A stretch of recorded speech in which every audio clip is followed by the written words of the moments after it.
Welcome to the 2023 Husky Hall of Fame ceremony. And welcome tonight's MC, Tony Castricone.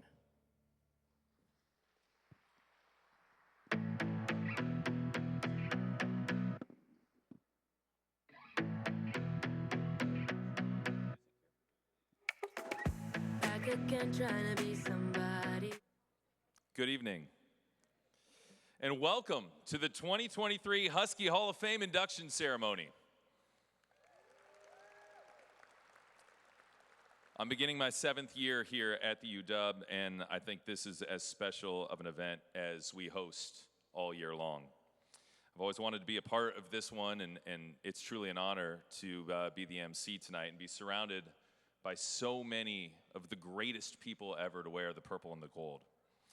Want to make an acknowledgement before we get started, a few acknowledgements. Welcome to Athletic Director Troy Dannon, who is here today.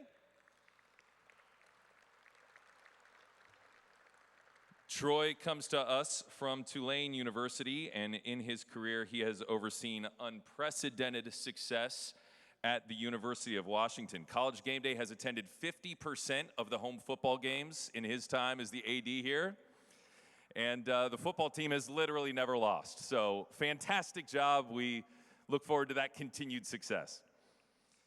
Also, welcome to the 2023 Hall of Fame inductees and their families and friends here tonight. And also, there are a few head coaches with us here today. And they are the foundation in which Husky Athletics is built upon. So I want to say hello to them. Head coach Kalen DeBoer of the football team is here. Mike Hopkins with men's basketball is here as well.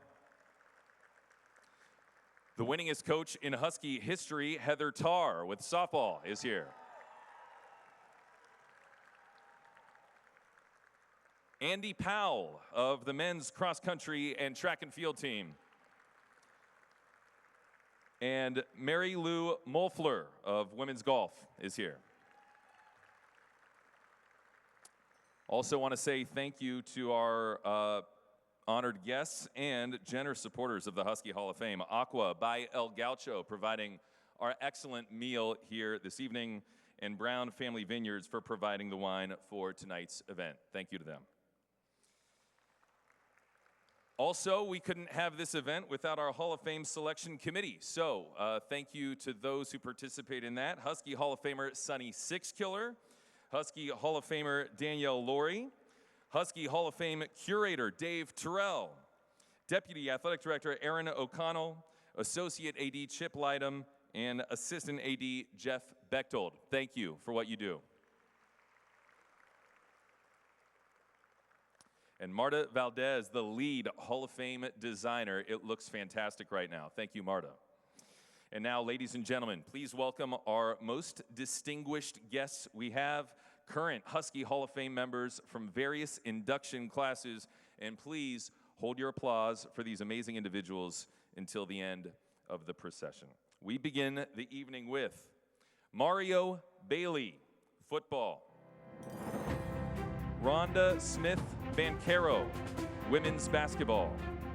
Trish Bostrom, women's tennis. Tim Burnham, football. Anita Campbell, women's track and field. Dan Ernessy, football. Amanda Fleischman, softball. Carver Gayton, football. Marnie Koziel, softball. Rob Kuharski, football. Danielle Laurie, softball. Greg Lewis, football.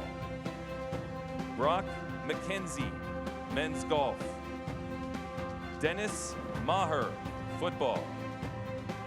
Warren Moon, football. Crystal Morrison, volleyball. Larry Owings, wrestling. Kimmy Holman, softball.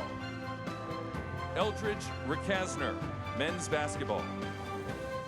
Al Robertson, football. Jimmy Rogers, football. Bob Rondo, radio announcer. Never heard of him. Sonny Sixkiller, football. Bailey Stenson, softball. Morgan Stewart, softball. Chad Ward, football. And Bruce Kroon, football. Please join me in welcoming the current owners of the prestigious Purple Jacket.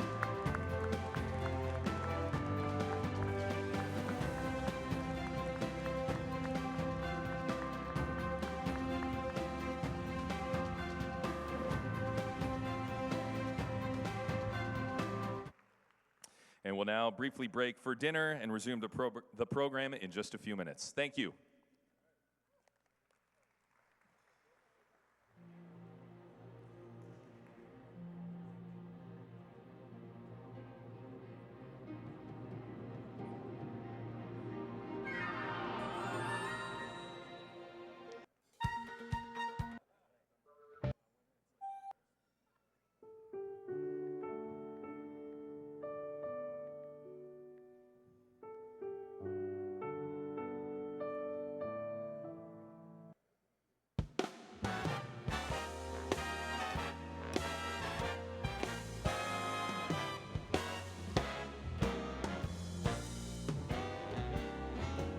Once in my life, I've got someone who needs me, someone I've needed so long. For once, unafraid, I can go where life leads me, and somehow I know I'll be strong. For once, I can touch what my heart used to dream of long before I knew.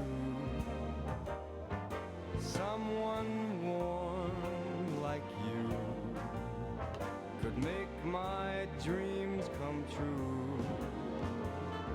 For once in my life, I won't let sorrow hurt me, not like it's hurt me before.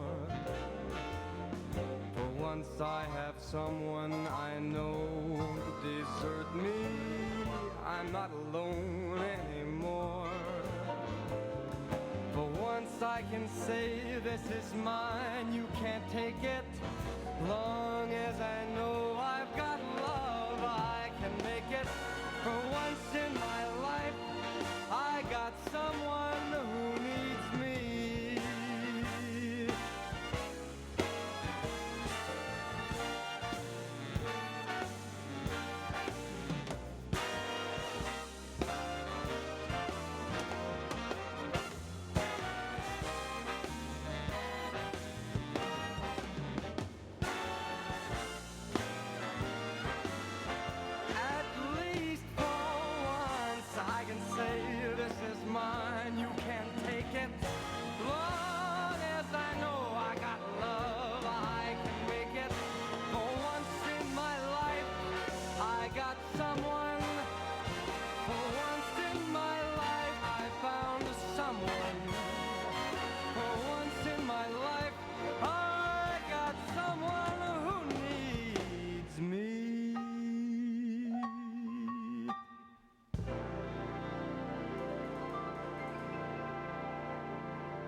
Fairy tales can come true, it can happen to you if you're young at heart.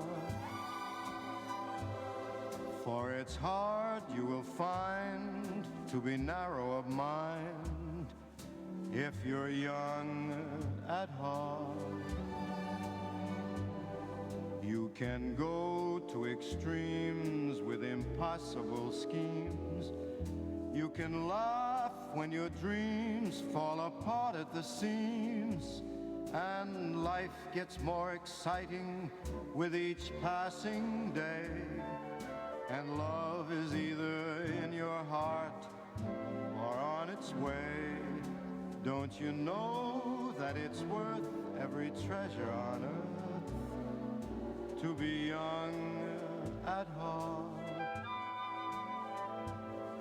For as rich as you are, it's much better by far to be young at heart. And if you should survive to 105, look at all you'll derive out of being alive. And here is the best part, you had a head start if you are among the very young at heart.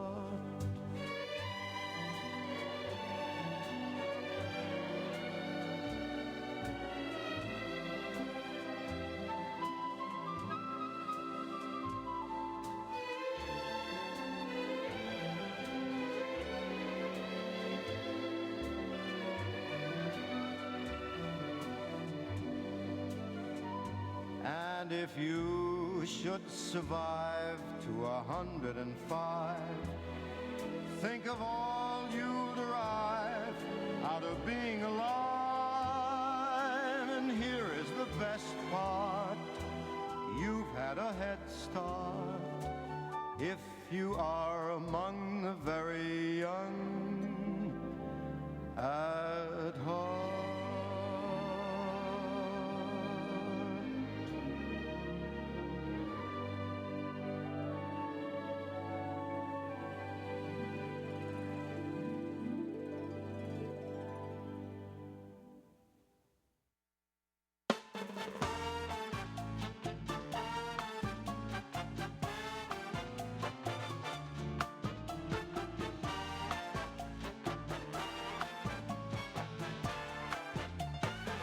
When marimba rhythms start to play, dance with me, make me sway.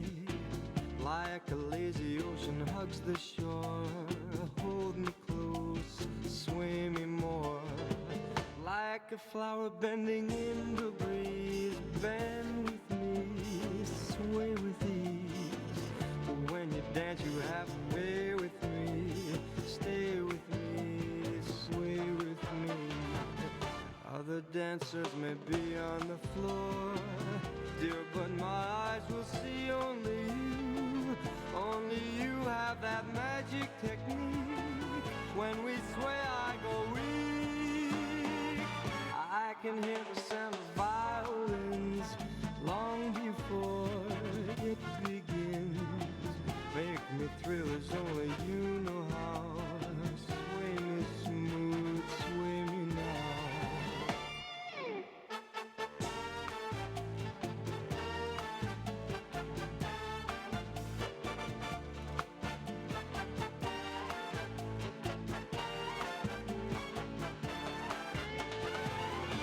Other dancers may be on the floor, dear, but my eyes will see only you. Only you have that magic technique.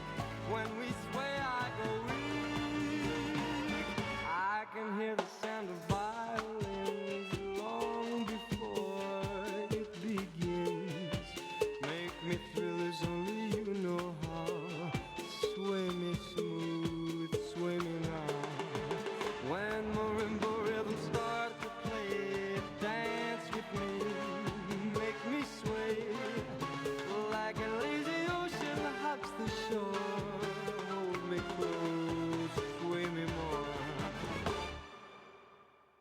Like a flower bending in the breeze, bend with me, sway with ease.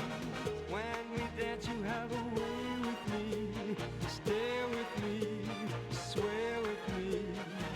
When marimbas start to play, hold me close, make me sway. Like an ocean hugs the shore, hold me close, sway me more. Like a flower bending in the breeze,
You're a falling star.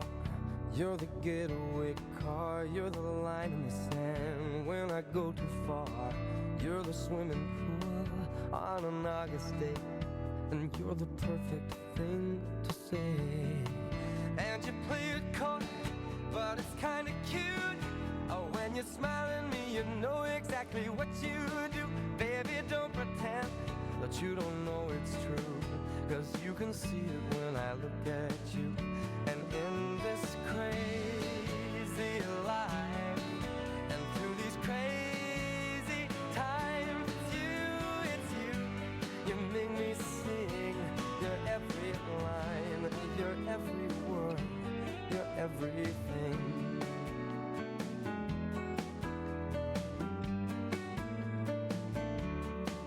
You're a carousel, you're a wishing well, and you light me up when you ring my bell. You're a mystery, you're from outer space, you're every minute of my everyday. And I can't believe that I'm your man, and I get to kiss you, baby, just because I can. Whatever comes our way, I will see it through, and you know that's what our love can do. And in this crazy life, and through these crazy times, it's you, you make me sing your every line, your every word, your everything.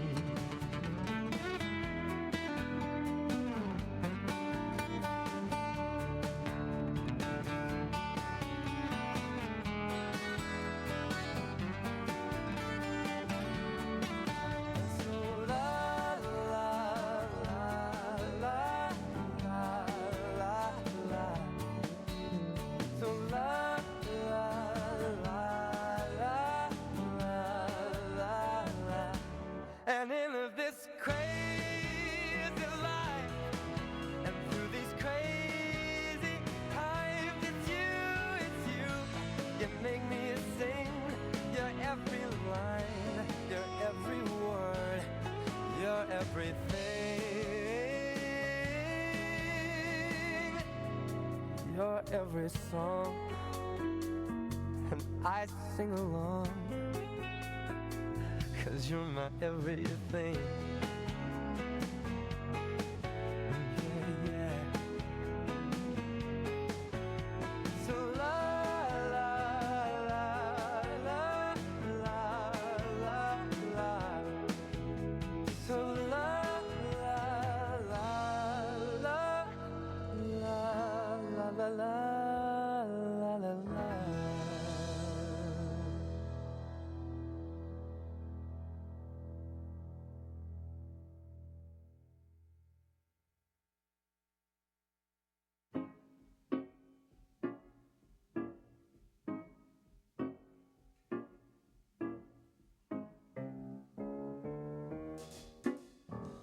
Every time it rains, pennies from heaven. Don't you know each cloud contains pennies from heaven? You'll find your fortunes falling all over the town. Be sure that your umbrella is upside down. Trade them for a package of sunshine and flowers. If you want the things you love, you must have showers. So when you hear it thunder, don't run under a tree. There'll be pennies from heaven for you and me.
every time it rains, it's gonna rain pennies from heaven. Don't you know every cloud contains lots of pennies from heaven? You'll find your fortune falling, baby, all over the town. Be sure that your umbrella is upside down. Trade them for a package of sunshine and flowers. If you want the things you love, you've got to have showers. So when you hear it thunder, don't run under a tree. There'll be pennies from heaven for you and me.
L is for the way you look at me.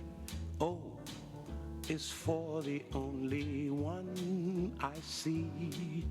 V is very, very extraordinary. E is even more than anyone that you adore can love, is all that I can give to you. Love is more than just a game for two.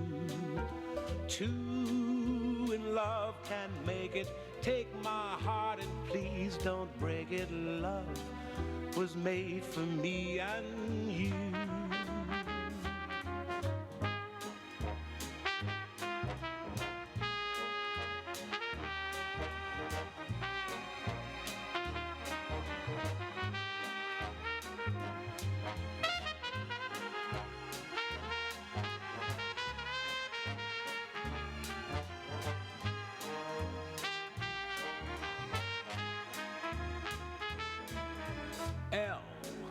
is for the way you look at me.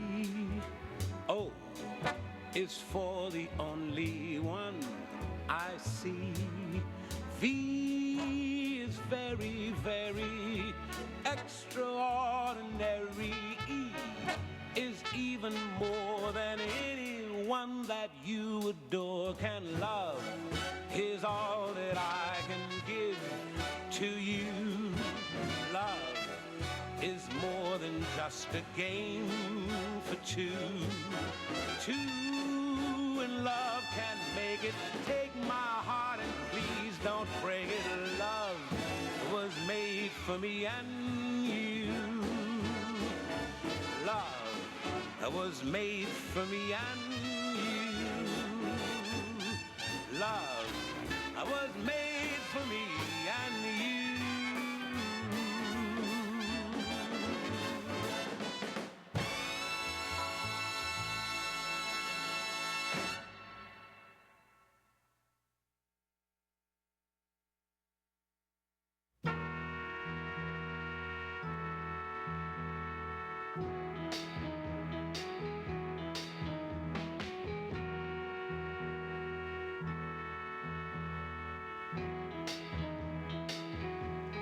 You're just too good to be true. Can't take my eyes off of you.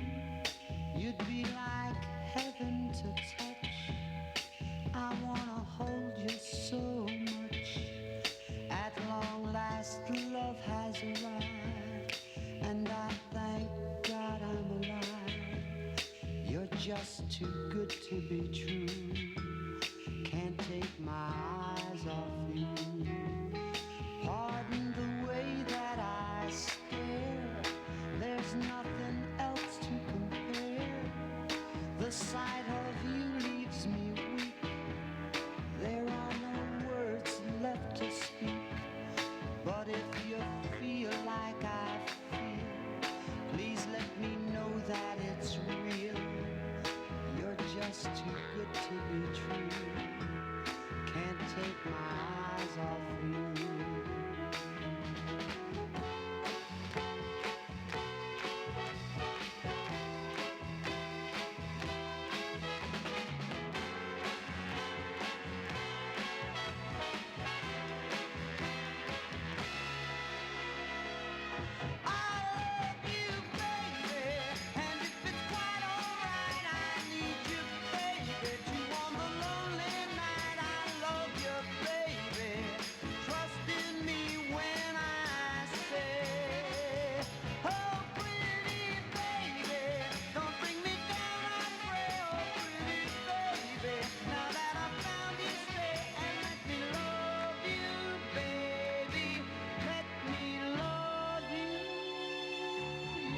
Just too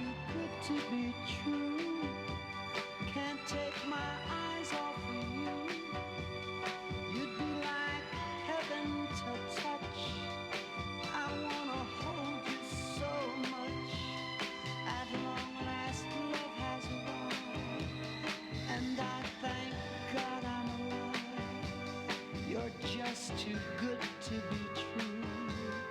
Can't take my eyes off you.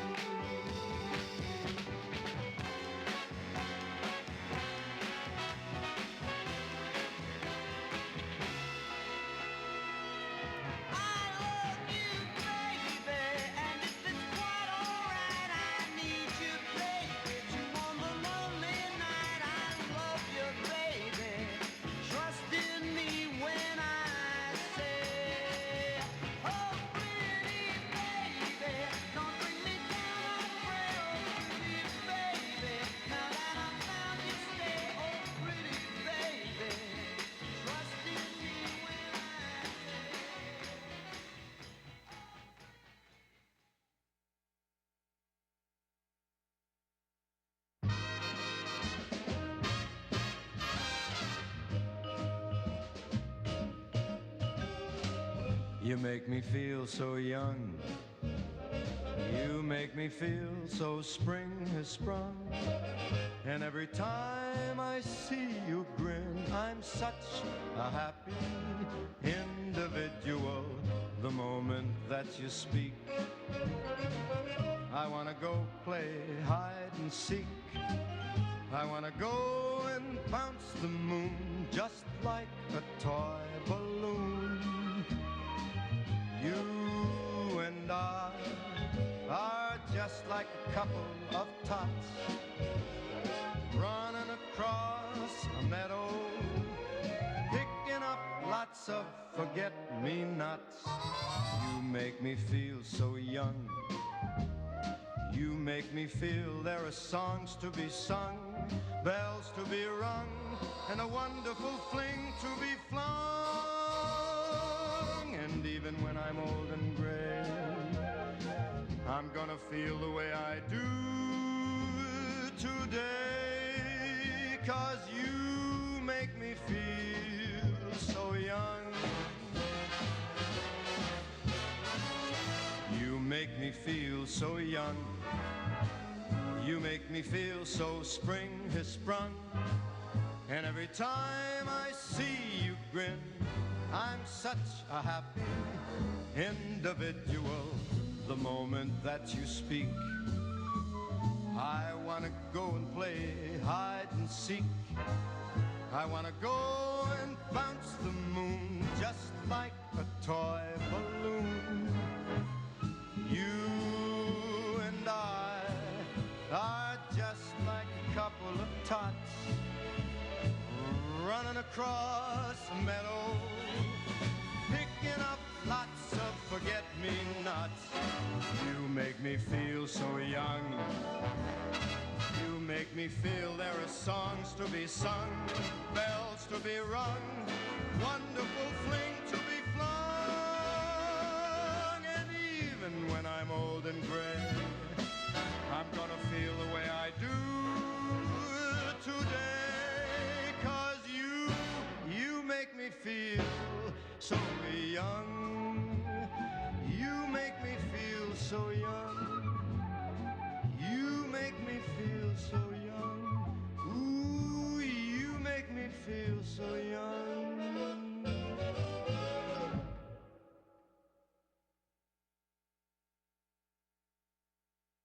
Oh, my love, my darling, I've hungered for your touch a long, lonely time.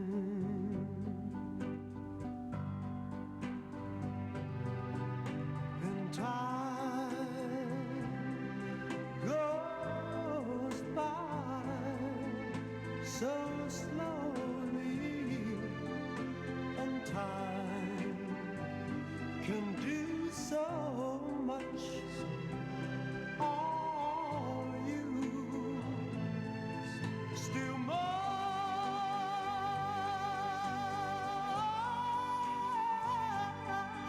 I need your love. I need your love. God, speed your love to me.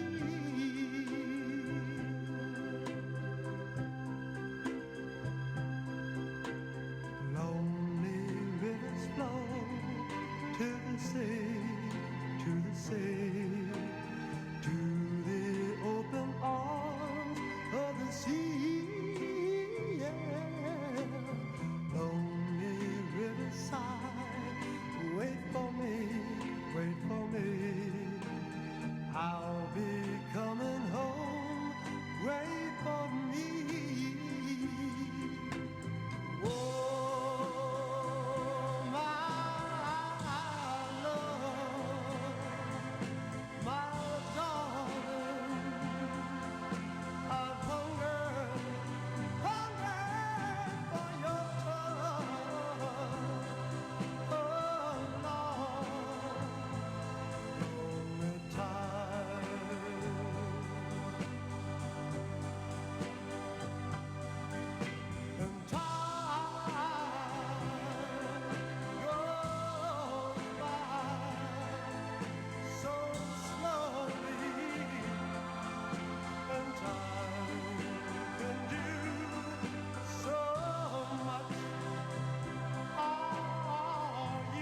Strangers in the night, exchanging glances, wandering in the night.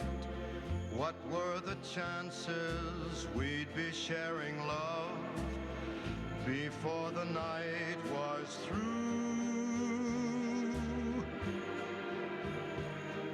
Something in your eyes was so inviting, something in your smile was so exciting, something in my heart told me I must have you.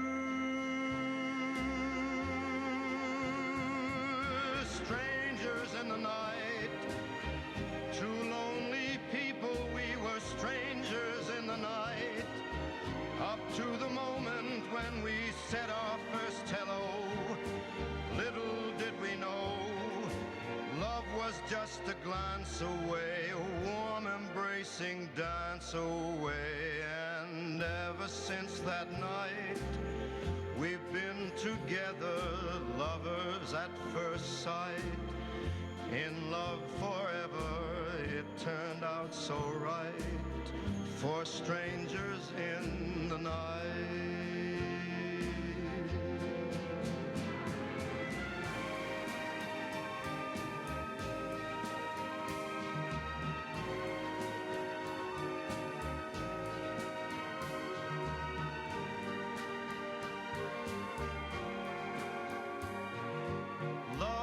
Just a glance away, a warm embracing dance away.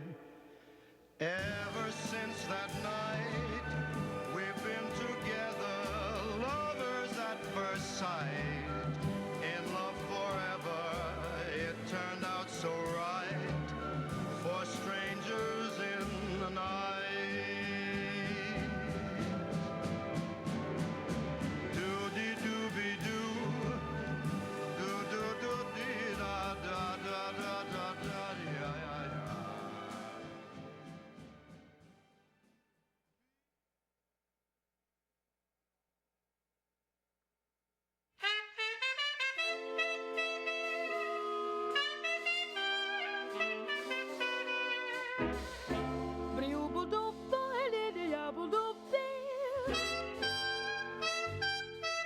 Stars shining bright above you. Night breezes seem to whisper, I love you. Birds singing in the sycamore tree. Dream a little dream of me. Say nighty-night and kiss me. Just hold me tight and tell me you'll miss me. While I'm alone and blue as can be, dream a little dream of me. Stars fading, but I linger on, dear. Oh, how you linger on. Still craving your kiss. How you crave my kiss. Now I'm longing to linger till dawn, dear. Just saying this. Give me a little kiss, sweet dreams, till sunbeams find you. Sweet dreams that leave all worries behind you. But in your dreams, whatever they be, dream a little dream of me. Buzz, buzz, buzz, buzz, buzz, buzz, buzz. Fading, but I linger on, dear. Still craving your kiss. Yeah, I'm longing to linger till dawn, dear. Just saying this. Sweet dreams, dreaming. Till sunbeams find you, keep dreaming. Gotta keep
All right, let's get this show underway. This is truly an exceptional evening, ladies and gentlemen. We are simply honoring the best of the best who have ever worn the purple and the gold. And so let's go ahead and get started. And we'll begin with wrestling coach Jim Smith. A wrestling legend, Smith served as the University of Washington wrestling coach from 1967 to 1975. Led the Huskies to the Pac-8 championship in 1971, 72, and 74. Coached his teams to top 10 finishes at the NCAA championships 6 straight seasons, with a top finish of 4th in 1972. In 9 years of collegiate coaching, Smith produced 16 All-Americans, including Washington's 2 NCAA individual champs, Larry Owings and Bill Murdoch. Inducted into the Washington chapter of the National Wrestling Hall of Fame in 2019 for lifetime service to wrestling. Here is our next inductee, Jim Smith.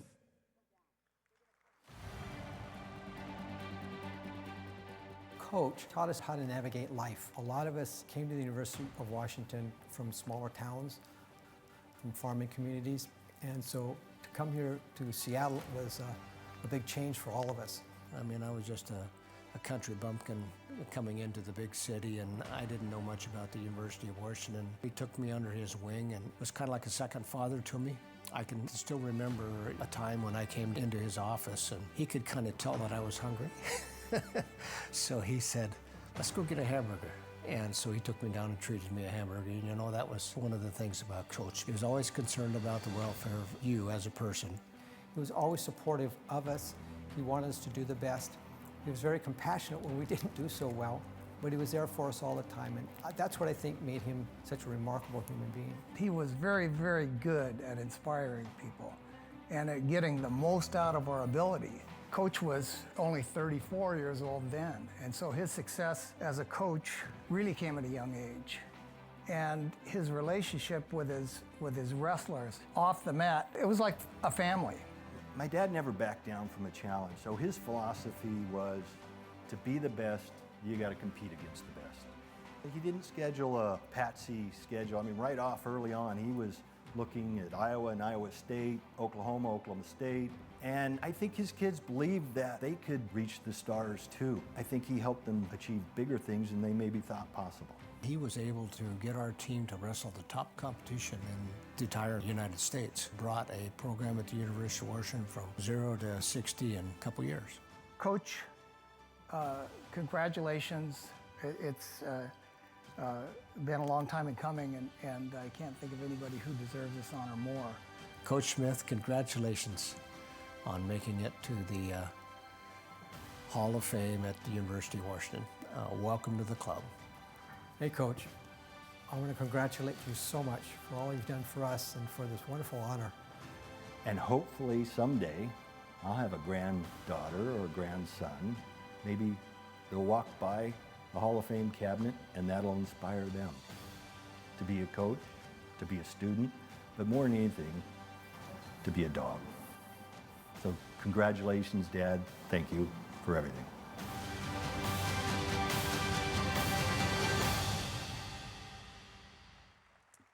And ladies and gentlemen, bestowing the purple jacket on Jim Smith tonight is his longtime assistant coach, Mike D'Antuono.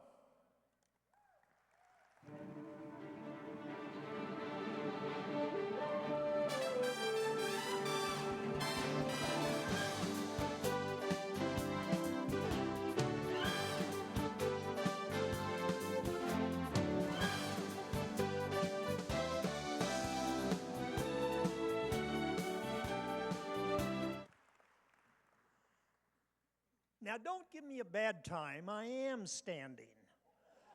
This is as tall as it gets. You know, this is such an honor, and I've got to really thank the Hall of Fame Committee and Sonny Sixcolor.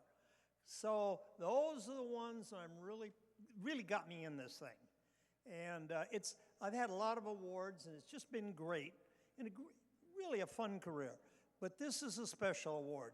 This is a wrestling award, coaching wrestling. And that was a big thing for me, anyway. So, in the meantime, I started out in high school down in Oregon, in Portland. Madison and Clackamas had a state champ every year we wrestled, and had real strong teams. And one of them almost made the Olympics, but that's another story. So in the meantime, I got two phone calls. Bill Tamaris was the athletic director and was the coach at Western Washington State College. That was the first call. The second call was Jim Owens, right here from the University of Washington. Changed my life. Tamaris invited me up, and I went to Bellingham, and I coached wrestling, of course, but I also coached football. I'd always coached football all my life, and I coached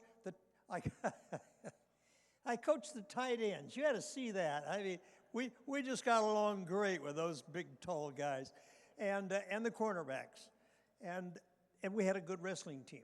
In fact, we beat the poo out of UW. So that started it. Jim Owens called and said, get down here for an interview. We had a nice long interview. We talked a lot about football. Not that I was going to coach football. Conflicting seasons. First time I didn't coach football, but I helped off season. And I helped Lambright for different things. So my heart was always rooting for the football team, and it still is. I've got, where was I? I've got 3 or 4 special things we did that I should mention. Yeah, I've got Lee Thornhill down here. That was my old manager, and that's his artwork. If you've seen it, it's really, really good. And then I've got Jack Pfeiffer down here somewhere, and there he is. And Jack Pfeiffer was a writer, if you probably don't remember, but Jack became a huge wrestling fan and wrote and sent messages. In fact, if you remember the picture in the Daily and the Times of Chris Taylor, that's Iowa State's heavyweight, 6'9", stepping over the Space Needle. That was the picture. Jack Taylor, that was his kind of thing. Jack Taylor wound up as a multiple-year editor of the New York Times. Boy, don't get much higher than that. And then I would like to quickly say I started the Japanese high school exchange program for the state of Washington and Japan high school kids. It's been a huge success. It's still going. Some of you have competed in it. And, well, you guys mentioned everything else. What am I doing up here? And I was commissioner of the Goodwill Games a few years ago, and we changed the format. I like teams. I like team competition. That's what we pushed. Big competition, Oklahoma State, Iowa State. And we pushed that. And it turns out that the commissioner of the Goodwill Games, we had the top teams here, and it was a huge success. In fact, late that night, it turns out the USA got 17, and Russia got 15, and that was the first time I think we'd ever beaten their full Russian team at that time. I got to close this up, but I've got to say our 2 biggest individual events here, he's already mentioned. The Iowa State match, 8,200 fans on this floor. We had to hold it for about an hour to get them all in the door.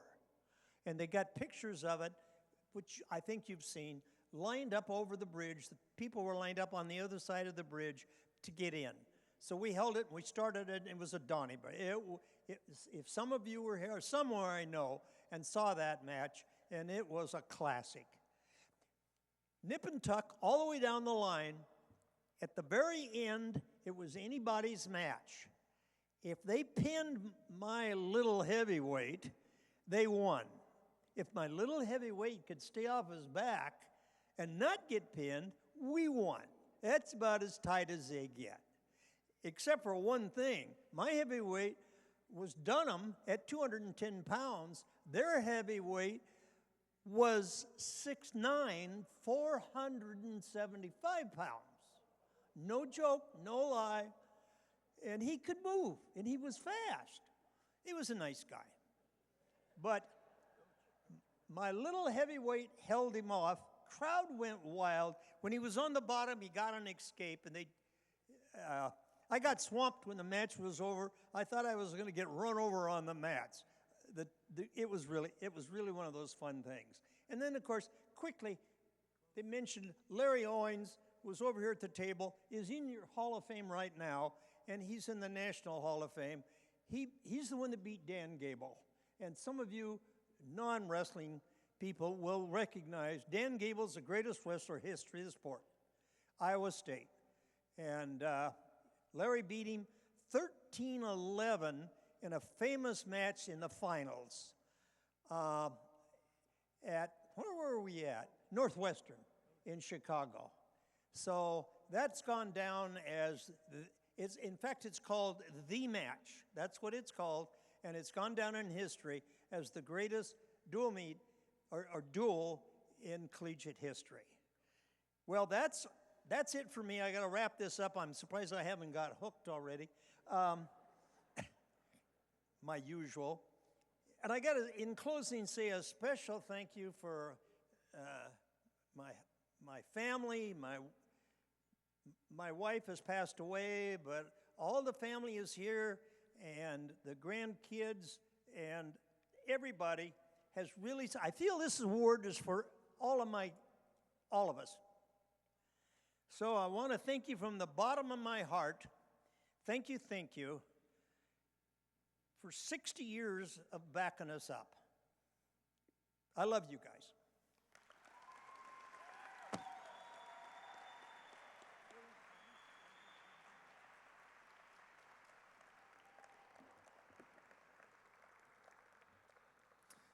That was excellent. Thank you, Jim. Jim Smith, Husky Hall of Famer.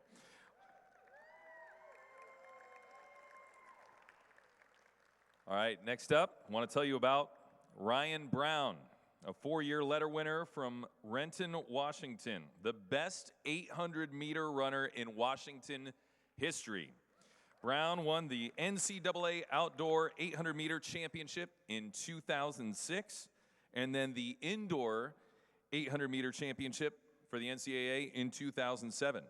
He earned 9 All-America honors and was awarded the 2007 Tom Hansen Conference Medal for the UW, and part of a record-setting 4x400 relay team, which placed third at the 2006 NCAA Indoor Championships.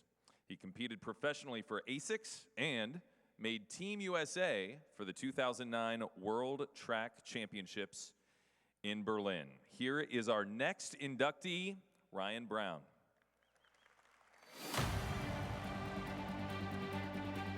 Personally, when I think of the name Ryan Brown, man, I think of a good teammate. Think of somebody who was clutching moments. As an athlete, I think of a champion. To do what he did, going from walk-on to a 2-time NCAA champion and multiple Pac-10 champion, you can't do that. Nobody does that by luck. He earned everything that he got, and he was prepared for every moment to get what he got. It meant a lot to him. He got more nervous before races than anybody I know. Even if it was not a big race by any means, he was very nervous because he wanted to perform well every single race. He was a great competitor, first and foremost because he was tough as nails. He had great mechanics. He had just incredible instincts. And he was confident. He was cool and under fire. He was incredibly coachable. As a teammate, he would hold you accountable. He would tell you if he thought you were doing something wrong, but he was also very, very positive and very much led by example, especially during workouts. Watching the kid that walked into our track and field team become a 9-time All-American and win multiple NCAA championships, it removes the ceiling for everybody that came after him, from Isaac Yorks to Austin Abbott to Joe Oscom today. Ryan, buddy, it's been a long time coming. You definitely earned it. I'm so proud of you. Nobody knows how much work you put in more than I do because I was there doing it with you. All the hours before and after practice, all the energy and time put into thinking about it and talking about it, getting over the nerves and taking people down the home stretch and winning all those races. One of the most competitive people I know, and I couldn't be more proud of you, buddy. Congratulations. Man, Ryan, congratulations. This man is a Hall of Fame person just as much as he's a Hall of Fame athlete. Enjoy this time, man, and you are forever a Husky Hall of Famer, man. Congratulations to you. Hey, Ryan, hey, congratulations to you. This is well-deserved, and I'm incredibly proud of you. And it's even more cool because you'll be in the Hall of Fame alongside your wonderful wife, Anita, who was a 2008 NCAA champion at Washington. And it's also great you get to share this with Roman and Andre. For your boys to be able to see Dad get it up in the Hall of Fame it's a huge deal. I'm incredibly proud of you, and I love you lots, and congratulations.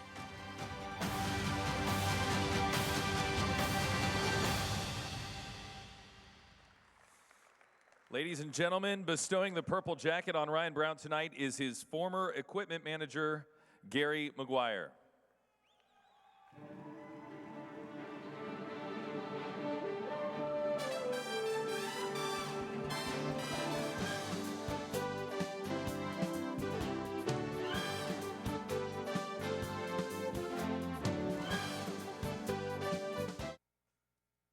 I didn't think I was going to cry, but I'm crying because I'm so happy. I'm so happy. They stole my thunder. I was going to talk about how I was a walk-on. You know, I started running track in the 12th grade because I was tired of playing JV baseball. And I would have had to be on varsity just because seniors couldn't be on JV. So I said, I'll try something else. And, you know, I ended up winning state and 2 events. And I was already going to UW because I wanted to compete in the classroom. You know, I was a nerd first, so I thought that I was going to be a nerd for life. But I found my athletic ability, and here I am in the Hall of Fame. Hall of Fame. And it's just been a long life.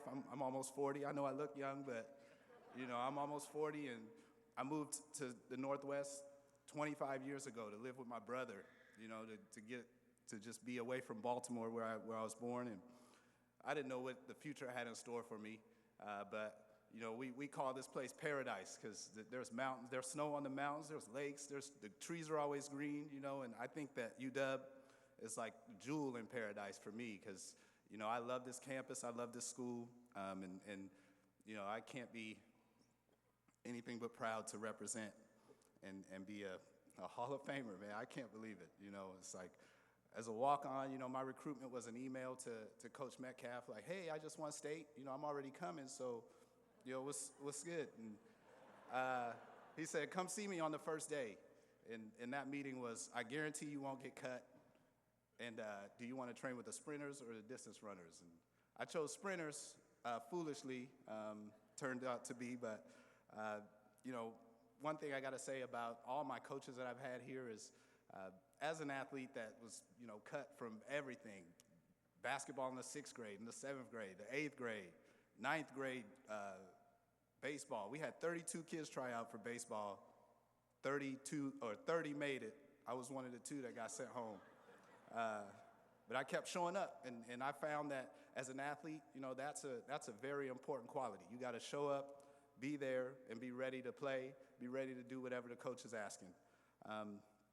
And so having that quality helped me a lot. You know, I want to just highlight a couple of things that happened to me while I was here. One was winning a Pac-10 championship. That was something that I always really wanted to do. And truly, I just wanted to make a Pac-10 final because as a track athlete, nothing's on TV, you know, and especially back in 2004, 5, like only one meet that we went to would be on TV. And I'm like, if I make the final, then I can tell those kids from high school, hey, I'm actually on the team, like for real. But got into that, and Austin talked about my video, how I was always nervous, and I couldn't talk to anybody that weekend. You know, I was terrified, truly.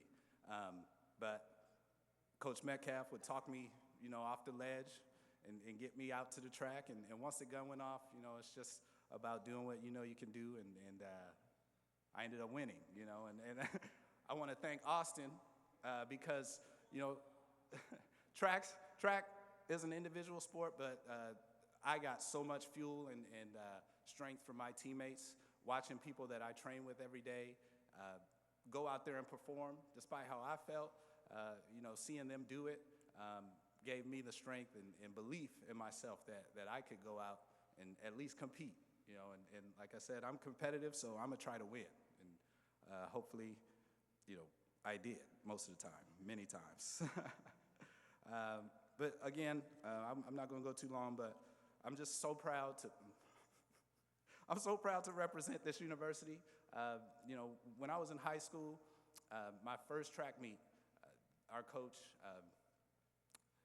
gave us an inspirational speech, and he said, when you go into this locker room and put your uniform on, it's like Superman going into the phone booth. And for the younger people, phone booths are things that, you know, had a phone in them, and you'd have to go in there and dial a number, but Superman goes in the phone booth, changes his outfit, comes out, he's Superman. He goes in as Clark Kent, comes out as Superman. And whenever I put that W on my chest, whenever I look at pictures of me with the W on my chest, I felt like that was that S, and I'd go out there and try to represent.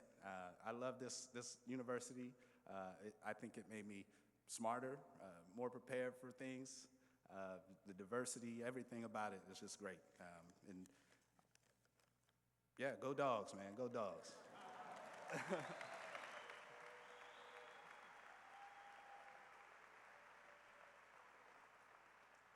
So good. Thank you, Ryan. Congratulations on being a Husky Hall of Famer. Next up, I'll tell you about Paige Mackenzie, a 4-year letter winner from Yakima. Finished senior year ranked the #1 amateur in the nation by Golf Week. A dominant Pac-10 performer. McKenzie was a 3-time first-team All-Pac-10 selection from 2004 to 2006. 4-time Pac-10 All-Academic team. Finished career first on UW's all-time list with 22 top 10 finishes and played 139 career collegiate rounds, which was the most in UW history at that time. One of 8 women selected to represent the U.S. in the 2006 Curtis Cup and finished the 2006 season with a stroke average of 72.8, breaking her own UW single season record, and a 2005 PNGA Player of the Year, and finished 13th at the 2005 U.S. Women's Open. Paige joins her big brother Brock as a Husky Hall of Famer. Here is our next inductee, Paige Mackenzie.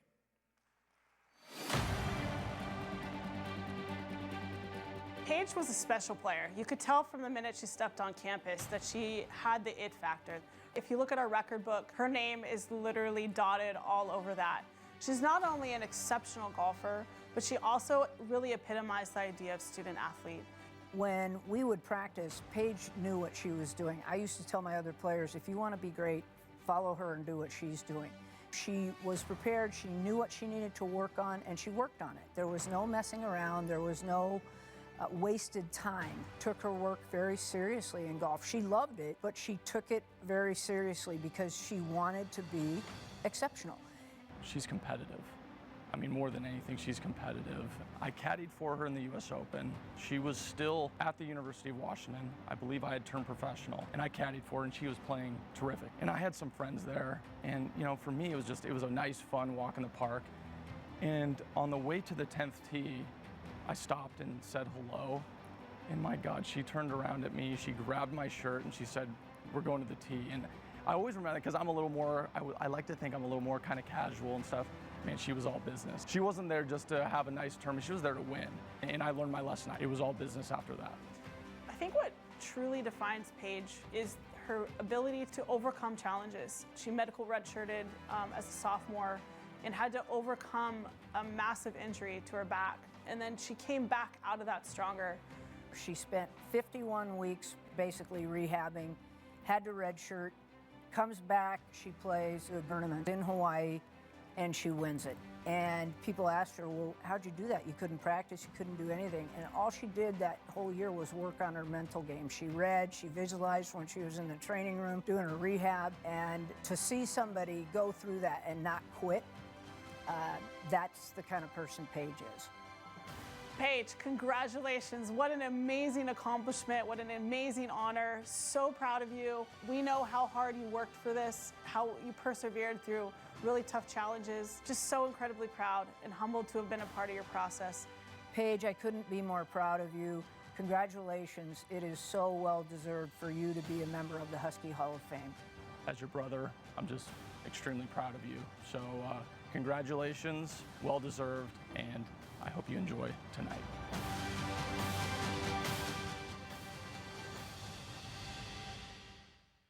And bestowing the purple jacket on Paige Mackenzie tonight is her mom, Karen Mackenzie.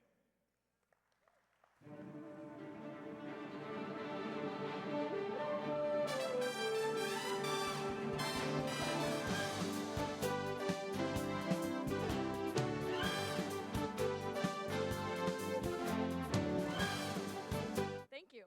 Whew, what a night. It's nights like tonight that I think back on some of the advice that my parents have given me over the years. One is be yourself, especially when it's nerve-wracking and it's new and uncomfortable like it is tonight.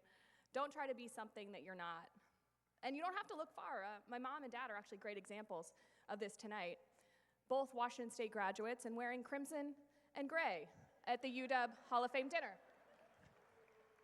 That was a bold choice, guys. So I was raised in a Wazoo household, and I want to say thanks to my mom and dad for giving me the opportunity to play this game. I've made a lifetime of it. After college, played professionally, and then work for Golf Channel now. So very much still in the world of golf, and they introduced me to the game, and that's why I've been able to make a life inside of that game. I also want to thank my great teammates. I have 3 teammates, and again, golf team's pretty small. When I think about this team, when I started at UW, there was just 6 of us. So 4 of the 6 are here tonight. So thank you, Kelly, Lindsay, and Michelle for being great teammates and for being here tonight. And Coach, I don't even know where to begin with Coach. For those of you that don't know her, she's been in this job as long as I've been alive. I'm not gonna let you do the math. I'll let you do the math on that one. But she's an absolute legend in college golf. Her reputation far precedes her in the college golf circles. And I say that not as her former athlete, but as somebody that covers college golf now. But when I think of my fondest memories and stories of Coach, it was actually about practices that never happened. The first story I just learned about a couple of years ago. And as the story goes, my mom told Coach during the recruiting process that if Paige doesn't keep up with her studies, she's not gonna play good golf. So you better make sure that she's comfortable with where she's at academically, or else she's not going to perform on the golf course. Well, somewhere in the middle of that freshman year, Coach got the call from my mom. Like, Paige is totally stressed out. So you got to help her figure out her stuff. Well, unbeknownst to me or anybody else on the team, she called everybody that day and canceled practice. Never told anybody why, and I, of course, didn't find out until decades later. The other story I know the 4 of us remember related to a college weekend in Whistler, which was awesome. And had a great time across the border, great bonding trip for the 6 of us. And Monday morning workouts came very early. So at 6:30, we all roll in, I'm sure not looking all that great. And Coach shows up. And she takes us out to breakfast. I was lucky to have a coach that was tough when I needed it, and gave me grace when I needed that too. That first year was really significant. I learned a lot about myself, and the entire student-athlete experience certainly grew as a person. And after 5 years, I truly did not want to leave. And I'd spent 3 years in the same house, and my roommate had moved out, so I was in that final clean-out phase. So I threw some Pearl Jam on. I remembered all the good times I had in my college experience, and also looked ahead to what my life was going to be. I was gonna have to move out, I was gonna move in with my parents, I was gonna turn pro, gonna try to make the tour, and I turned into an emotional mess. How was I gonna do that without the comfort of what I had known for the last 5 years. So I'm bawling, I'm crying, Better Man's on in the background. So I called Michelle, and I was like, Michelle, I explained the whole thing, all my issues, and she stopped me and very firmly said, turn the Pearl Jam off. Well, I, of course, ended up getting moved out and quickly realized that I did need to come back. I was preparing for Q School, which is the LPGA Tour qualifying tournament. And I had so much confidence when I was preparing in Seattle. And so I wanted to come back and prepare in what was comfortable for me. But I was also a graduated 5th year, and I didn't know anybody on campus anymore. So I did what every friendless college student did at the time. I went on Craigslist. I found 2 nice computer science graduate students and their cats that needed a roommate. I'm allergic to cats. So I took Zyrtec every day for 3 months to prepare for the LPGA Tour. It was the training that I had here at UW that prepared me for every facet of professional life that followed college. Golf in Seattle wasn't easy. You ask any golfer where they want to practice in January, and it probably won't include rain gear and hand warmers. The academics weren't easy either. And while I almost had a breakdown my freshman year and coach had to cancel practice for everybody, I learned eventually how to manage my time, my expectations, and also never to schedule group projects with other athletes. All great lessons. All were great lessons as I competed professionally and also now working in a more corporate setting. I was actually at work when I received the call from Jen that I would be recognized tonight. And it has given me plenty of time to reflect on my time at UW and prepare a speech that I hope would be adequate in describing my experience here and what it meant to me. I think, though, if I had done this speech immediately after graduation or after I finished my pro career, it would have taken a different tone of how much I did right, whether it was the extra practices or studying or all the extra drills I may have done. But now, so many years later, I know I did some things right. But the rest of the story was that I had the right people supporting me in the right place here at UW. I'm honored to be recognized tonight and proud to be part of this Husky family. Go Dogs.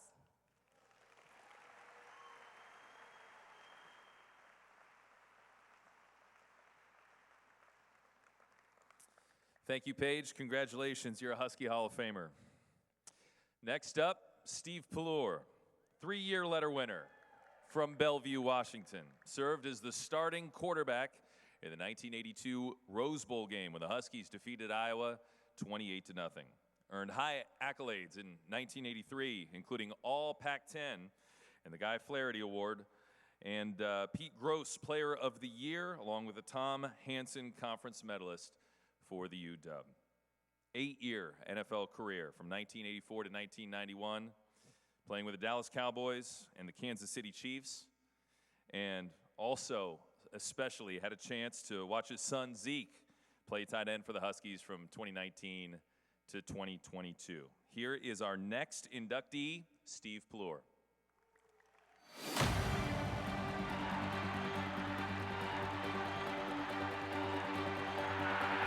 Pelluer over the middle.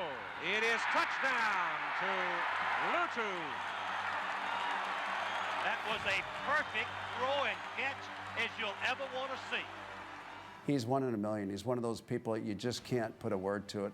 When Steve was in the huddle compared to other quarterbacks, he just exuded the confidence and the calm that everybody on the field needed to get the job done. There was no doubt about his toughness. That is the recipe for a quarterback that throws 137 passes without an interception. And keep in mind, in the 80s, that was equivalent to half a football season. So Steve went without throwing an interception for half a football season. Unheard of. There's a saying that you should be childlike but not childish, and Steve was definitely that childlike leader. We were under a lot of pressure every week, and especially as the wins would build up, Steve would just have a light attitude in the huddle. that made you feel like you were playing in grade school at recess time. Because that was kind of his normal happy demeanor, when he did have to say something, get the guys in line or whatever, it was such a contrast that we immediately responded to him. Steve Pelluer was a leader amongst all leaders. He probably doesn't know he had 137 consecutive passes. He probably doesn't know, or I can guarantee you he doesn't care that he was the Offensive Player of the Year. Steve is somebody who does not care about accolades one bit, not for a second. What he does care about is your well-being, my well-being, and our relationship with God. There's so many lessons. I look up to him so much, and I know all my friends do as well. Just the way he treats people, the way he treats my mom, my family, my sisters. He's just a genuine dude. And he's made such an impact on all of us. It's awesome to experience what my dad experienced at his alma mater and just get to see what he loves so much about playing football here for some of the greatest coaches and greatest fans. Steve, I'm so happy that you are honored in this way. Know forever that you are one of the great ones. Mighty are the men like you. Hey, Dad. I'm so beyond proud of you. I'm so thankful to have you in my life. Congrats on being inducted into the Husky Hall of Fame. Dogs for life. So join me, get on your feet, clap, bark, whistle, do whatever feels right. Here's the University of Washington's 2023 Hall of Fame inductee, Steve Carl Pelluer.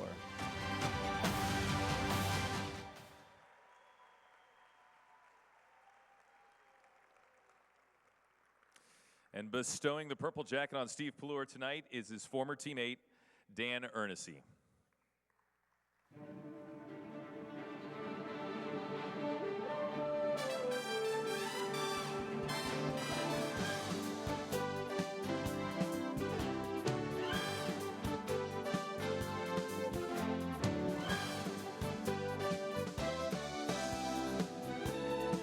Wow.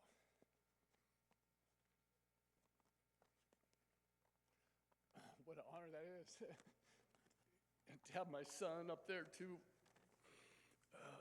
It's awesome.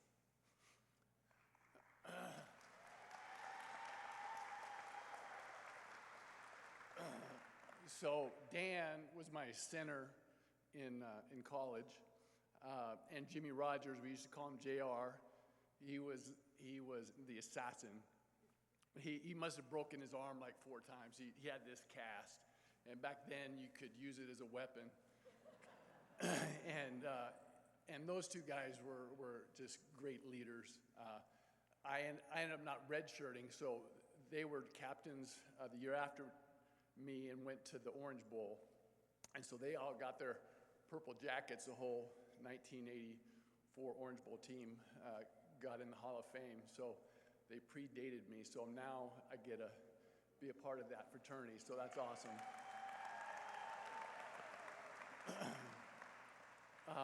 I wanted to introduce 2 of the most important people in my life. I want to introduce my mom. Mom, would you stand up?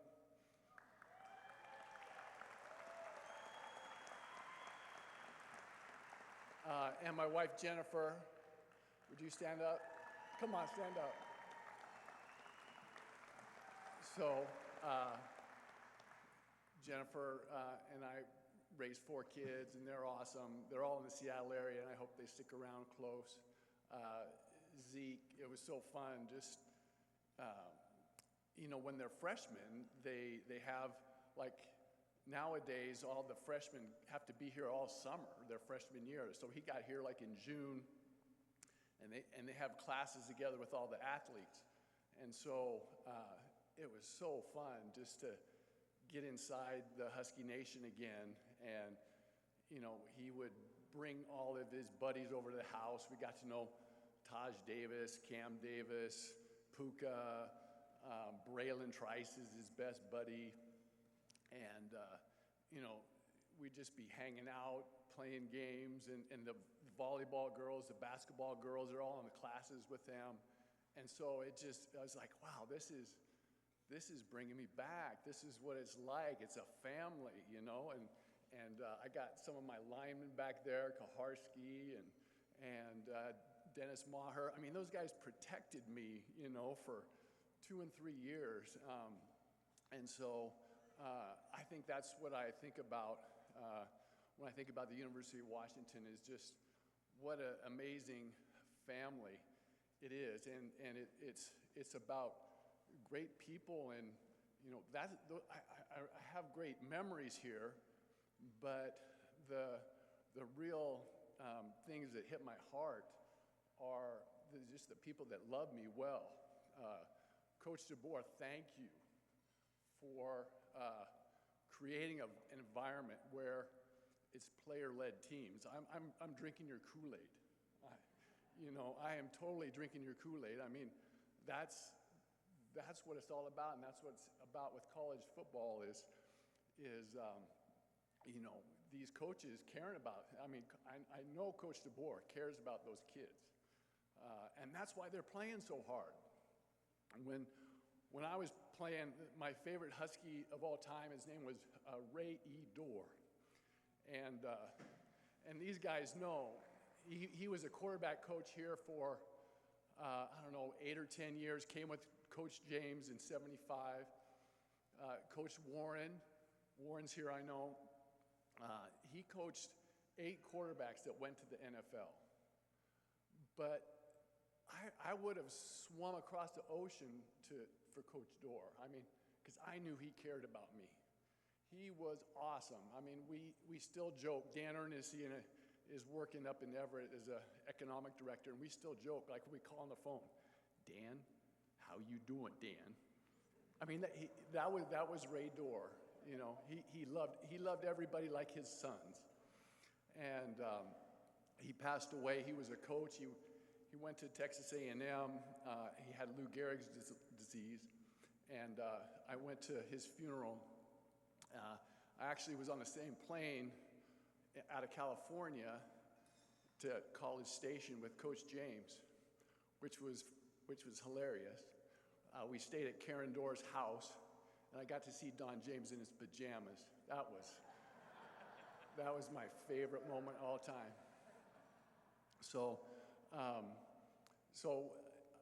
the stories I have, though, I think I'm a little bit sad that we might not have an Apple Cup after this year. I've got a lot of Cougars in my family. My mom was a Coug. My dad was a high school All-American at Bremerton High School and played football at Washington State. My grandfather played at Washington State. My older brother, who was like my idol growing up, I wanted to be like him. He was an amazing kid. I mean, all of his friends, and he was a linebacker, so he used to beat the tar out of me. But I think it made me tougher. I knew how to get up from taking a hit. So I'm some of my favorite memories are the Apple Cups. I don't know, was there anybody here that was at the 1981 Apple Cup? Yeah, I know the Cougs were. David Ty was there. Yeah, you guys were there. So my sophomore, I didn't play my freshman year. Tom Flick was a quarterback. We went to the Rose Bowl and lost to Michigan. But my sophomore year, I didn't think I was ready to play, but I was named the starter after 2 or 3 weeks in, man, and it was, just everybody looks at the quarterback. I mean, it's so nerve-wracking. And, here I got my freshman year when we played in Spokane, the Apple Cup. That's when I think the throwing Samoan was still here at Washington State. And my brother was he was playing for the Cougs. And here it is, the Cougs are up at half in Joe Albee Stadium in Spokane. It's freezing cold. I'm a little bit nervous because we had a chance at the Rose Bowl. We lose, we're done. And the Cougs were up, and I remember looking up at my mom, and she's taunting me from the stand. Because she wants the Cougs. I'm not playing. She wants the Cougs to go to kick us out of the Rose Bowl, and she's like, "Look at the scoreboard! Look at the scoreboard!" So that's one of my favorite Coug memories is my mom taunting me. Sorry, Mom. But my sophomore year, I think my mom was rooting for us because my older brother had graduated, and we had, it was, I think, that 81 game, whoever won went to the Rose Bowl, I think. And so the Cougs hadn't been forever, you know. And so I had, you know, half of my family still rooting for the Cougars. And my favorite moment was just before halftime. I mean, you know how the wind swirls in Husky Stadium. I mean, you never know where the ball's going sometimes, unless you're Mike Penix. And we were driving down. It was just before half. It's about 15. We were on the 15-yard line on the open end, trying to go in. And, you know, I was nervous. And Coach James, he would hardly let me throw unless it was 2 minutes. And, but he called a pass. It was third down. And he called a pass. And I just remember throwing towards the right end zone, throwing it up, and the ball was just fluttering like a duck. It got caught up in the wind. I was like, and you could hear the crowd like sighing, like, oh no, because it was going right to the defensive back for Washington State. And then all of a sudden, the last minute, Paul Scansey jumps over the back of this guy, catches the ball, and we score just before going into half, and we never looked back, and it got us to the Rose Bowl. So I'm gonna, if we don't have any more Apple Cups, I don't know, Coach DeBoer, what you can do, but you know, we got 110 years of history, and so hopefully we can keep that going. So.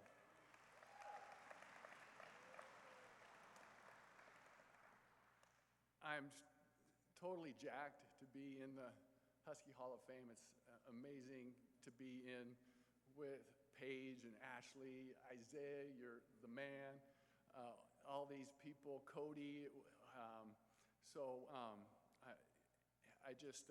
I'm thrilled to be a part of it, and can't tell you how proud I am to be here. So thank you for coming.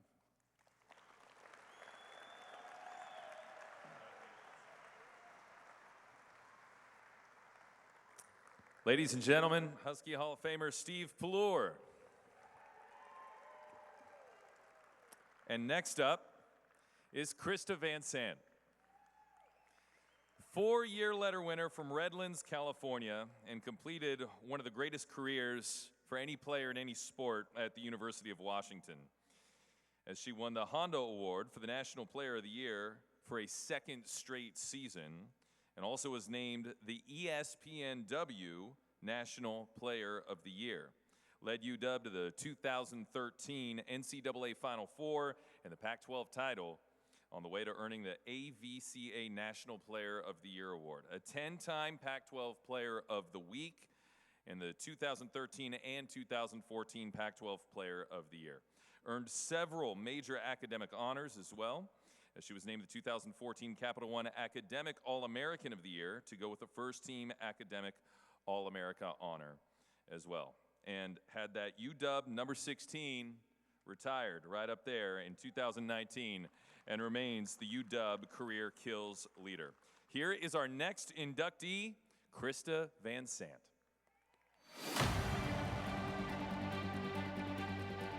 When I hear the name Krista Vansant, I think of quiet, consistent, and competitor.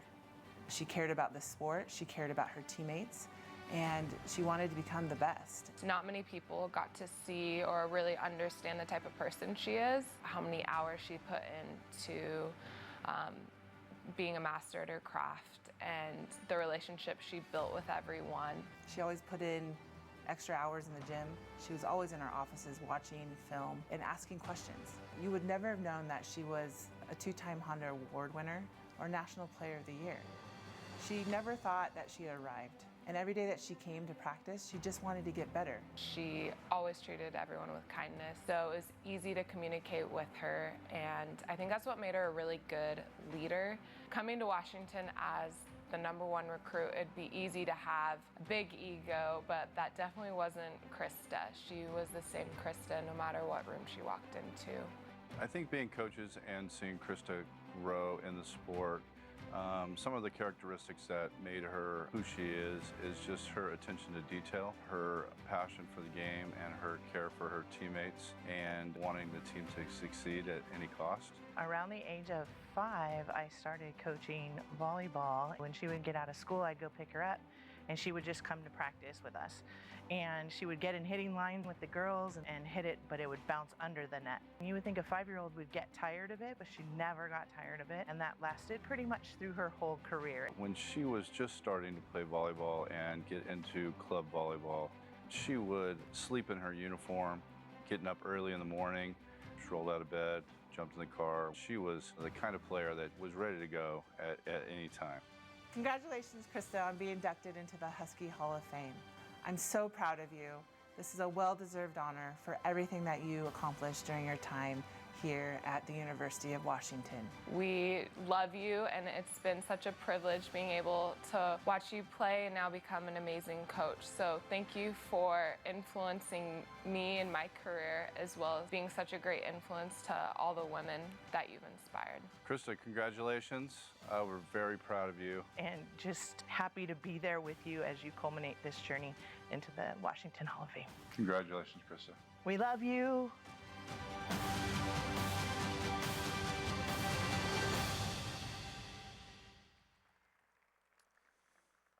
And bestowing the purple jacket on Krista Vansant tonight is her husband and former UW baseball player, Duncan Hendrickson.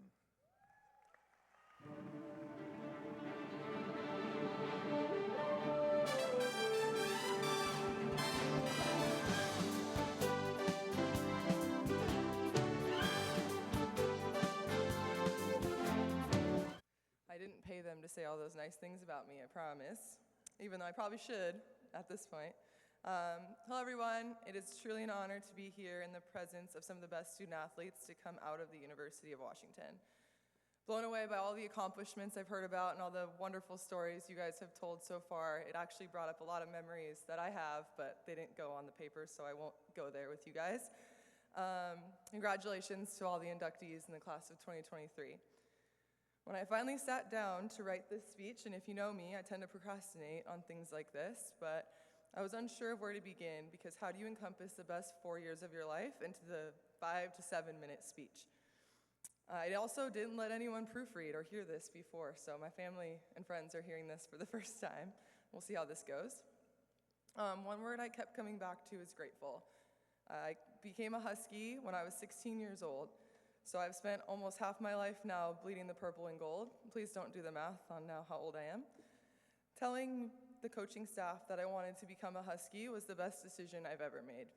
It not only brought me to the best city in the world, gave me some of the most memorable moments of my life, but it led me to create so many amazing relationships that will last a lifetime. For those who don't know, I'm an assistant volleyball coach at the University of Illinois. I'm in the midst of my 6th season of college coaching. I became a college coach because of the experience I had here at UW. I tried to give my student athletes the same tough love, compassion, and sport that I received as a volleyball player here. I couldn't be more grateful that volleyball brought me to this extraordinary place. So I should get into some thank yous. First, thank my parents and my family. Thank you for the time and money spent taking me to club practices and tournaments since the age of 8.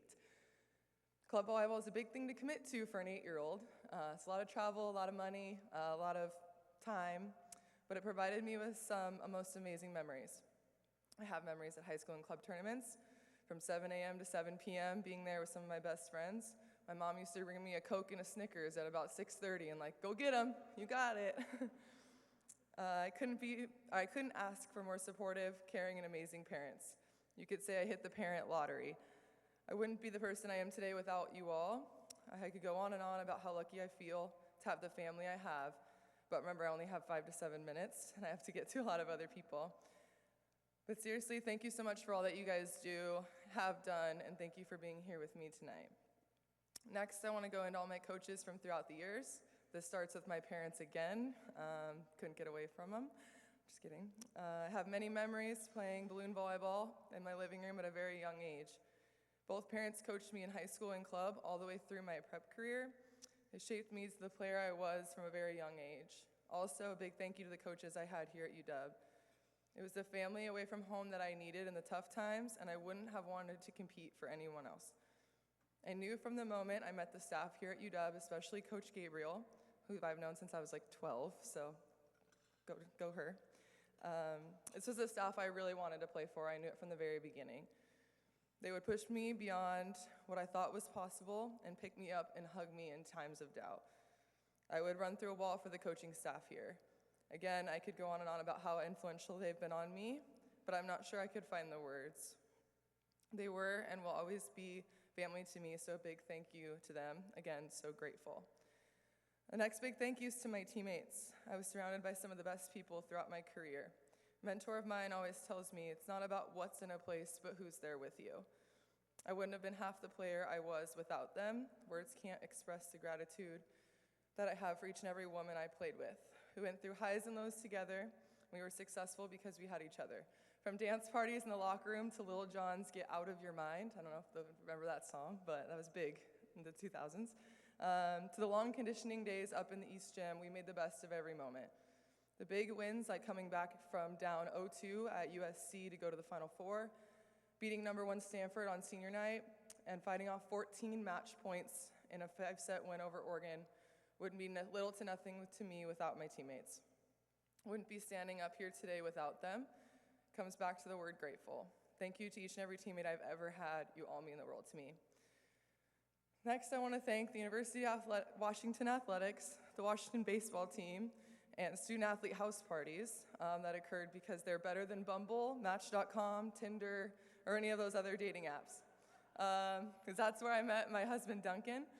I'll spare you all the details of alcohol consumed or the number of beer pong games played, but in seriousness, I met the love of my life here at UW. He challenges me to be a better person every single day, and I couldn't be more grateful that he's my husband. First spotted him over at Conibear Shell House almost 10 years ago, and we haven't looked back since. I friended him on Facebook right after that because I was like, who's that? I like him. Thank you, dear, for all that you do for me and being a shoulder to cry on, someone to laugh with, and someone who accepts me for who I am, especially when I'm yelling at the TV during Husky football games. I love the life we're building together, and I'm excited for the future. Lastly, thank you to the Washington Athletic Department for real. The pride and support that comes from this athletic department is contagious. We were given everything we needed to have success both on and off the court. So thank you for taking the time to put on events like this. And I think I know firsthand how much work goes into this night, and it's very appreciated. So from the bottom of my heart, thank you. Point Huskies.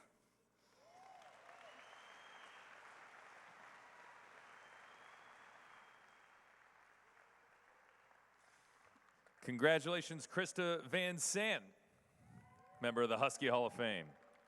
Next up, Cody Pickett, 5-year letter winner from Caldwell, Idaho, one of the most prolific passers in Husky football history. Finished his career with 10,220 passing yards at the time. That was the 4th most in Pac-10 history. 55 passing touchdowns. That was the 5th most in Pac-10 history, obliterating the UW records at the time. Passing yardage total was 4,000 more than the next closest Husky quarterback at the time of his graduation. In a conference known for quarterback history, Picket was the first Pac-10 quarterback ever to throw for 4,000 yards in a single season.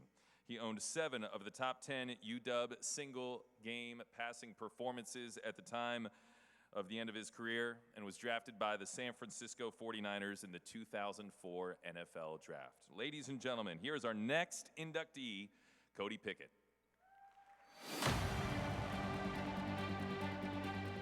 Cody Pickett had all the athletic ability you could ever want in a quarterback. Had good size, good quickness. He could create with his feet and legs, but he had a big arm. Cody's arm could threaten the entire field. He loved the physicalness of the game and didn't shy away from that. In fact, if he hadn't been a record-setting quarterback, he'd have been a great safety. He'd have been out there cracking people because he loved to play, compete, and he was tough. So when I think of the name Cody Pickett, first of all, I think of a guy who's a great dad, a great husband, has battled a lot off the field and has come through with flying colors and is an inspiration for a lot of people, if not everybody and anybody who's ever met the guy. As a player, I think of, I apologize for my language, but a tough SOB. I mean, this guy separates his shoulder in his throwing arm against USC, sits out the next Saturday versus UCLA, and then comes back versus Arizona with a busted up arm and does nothing except for set a school record and throw for 3 touchdowns and run in the game winner against the Wildcats, all with a separated shoulder on his passing arm. Man, Cody was an emphatic leader who always believed in us. With Cody, we always knew if we had a chance to go down and make something magical happen. For those that don't know Cody, he's got a rodeo background. His dad was a rodeo guy. Cody's a rodeo guy. I mean, let's be honest. Some of us thought he was a hick from Idaho, and he shows up, obviously, with this unbelievable roping background. I mean, heck, the guy grew up on Chicken Dinner Road, for crying out loud, when he was a kid. But he comes up here, and he turns out to be one of the great pocket passers in the history of not just Husky football, but also the Pac-10 overall. He was the first quarterback ever in this conference to throw for 4,000 yards, and I think his rodeo upbringing actually made that guy a better quarterback at this level of football. Cody, I really appreciated the opportunity to coach you and be around you for your collegiate career. God bless you and your family. Wish you the best, and congratulations on your induction to the Husky Hall of Fame. Man, my guy, Cody Pickett, he's always been my guy and always looked out for me, so he's a great leader, one of the best. Cody, I got to tell you, this is long overdue this night. Congratulations, pal. You've earned it. You've raised the bar for every quarterback that comes through these doors on Montlake. Congratulations to you. You're a great player, but you're an even better guy. I love you. You're the man.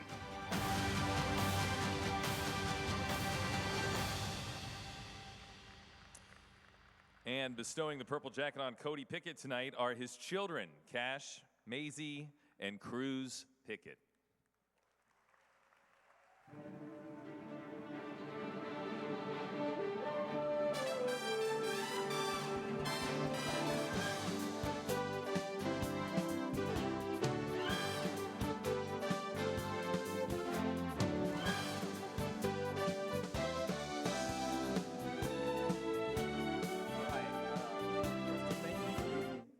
Here, as far as nobody ever hearing this, my wife was a third grade teacher for 12 years, and she would have picked apart everything I wanted to say tonight. So thank you for kind of letting that out of the bag for me as well. Steve, thank you for showing a little bit of emotion, because if I make it through tonight without breaking down, whew, it's going to be special. I don't know if I can do it, but we'll see how it goes. But what an awesome night for all of us. Congratulations to all the inductees. Thank you to the Hall of Fame committee. So special to me, and I know everybody else as well. Reg, Coach Gilby, Softy, thank you for the kind words. It's always awesome reliving some glory days. Football is the ultimate team sport. There's nobody that ever has played the game that didn't have individual success and team success without their teammates.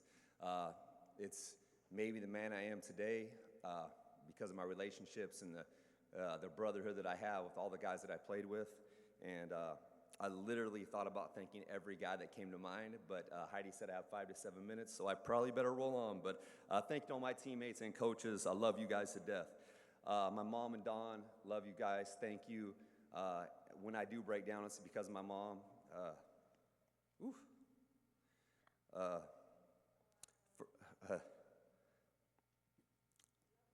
Love you too, Brandy. First one of every game, every free thing she has is still in her house. Yeah, she's my biggest fan. Makes my wife crazy a little bit because she loves me to death. My dad, Brendan Carson, I love you guys too. I'm supposed to be a cowboy, supposed to be not this emotional, but I guess I got the best of both worlds. Some of the things I'm most proud of is being a tough guy, I guess, playing with the shoulder separation, playing with the torn pec, doing those kind of things. That's how we were raised. You know, you rub some damn dirt on it and keep going. So I'm proud of that. So thank you to my awesome family. You know, Dad, there's going to be a lot of, my dad loves to tease me about running for mayor and kissing everybody's ass. So there's going to be a lot of that tonight, Dad. So bear with me, all right? Bear with me. My wonderful wife came into my life a long, long time ago, 17 years old. Luckiest guy in the world to have her in my life. 3 amazing kids. I'm a blessed guy. My football career could have went in a million different directions, but I couldn't be happier than I am right now. So love you, babe. You know, the older you get, there's sayings, the older you get, the better you were. I feel like it's opposite. I really do. Like the older I get, I'm like, oh my gosh, did I really play in this place? Did I get to throw to Reg? Did we win this many games? You know, there's so much that goes into being a successful football player. It's just special when you really soak in moments like this. My high school coaches were awesome. I mean, dear friends of mine. I had to speak at my high school coach's funeral a year ago. That was an emotional night. But my high school coaches were special to me. They helped create me and get me to the place I needed to be. Lifelong friends. My high school basketball coach is 77 years young. He's been coaching for 50 years. Isaiah, I got to get you to come talk to my team, but I love the game of hoops. And my man, Coach Fortner, is 77 years young. I keep teasing him that he needs 11 more years till my little man Cruz graduates and he can retire. So I love my high school coaches. Thank you to those guys. The guys that came to Caldwell and got me, Coach Baird, thank you. You know, Coach Baird, Coach Lambert, Coach Linehan, Coach Conklin. I knew I wanted to be a Husky from day one. Now, my first handwritten letter from UW, and back to that toughness, loyalty, it was over. My first handwritten letter, and I was coming to UW. I was going to be a Husky. I did have, I was fortunate through my high school career to be recruited by a lot of schools. I'll tell you a quick story about the University of Oregon. I thought this was fitting because of the weekend we had a week ago. I got a call from their head coach.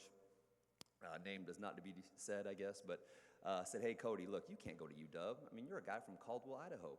You're not going to play if you go to UW. I mean, the only guys that play at UW are guys from California or guys from Washington. You won't play there.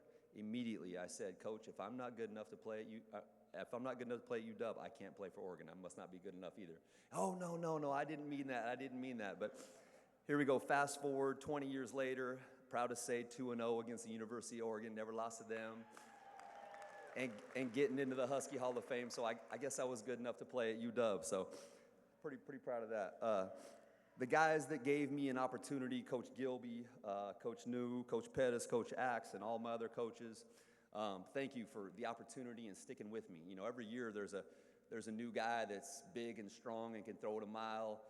Every year there's a new 5-star, 4-star guy coming here and that are really good players, and so thank you to those coaches that stuck with me and gave me the opportunity to be a quarterback here.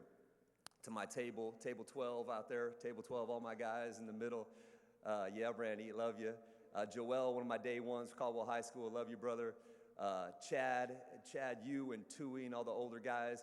I got a chance to play in a Roseville with Chad and some grown men. You walk into that huddle, Tui was in the locker room. I had a butt problem or something that night, trying to get fixed up. Walking in that locker room, that huddle, and Chad and those Elliott Silvers looking at you like, hey, young fella, you better not mess this up.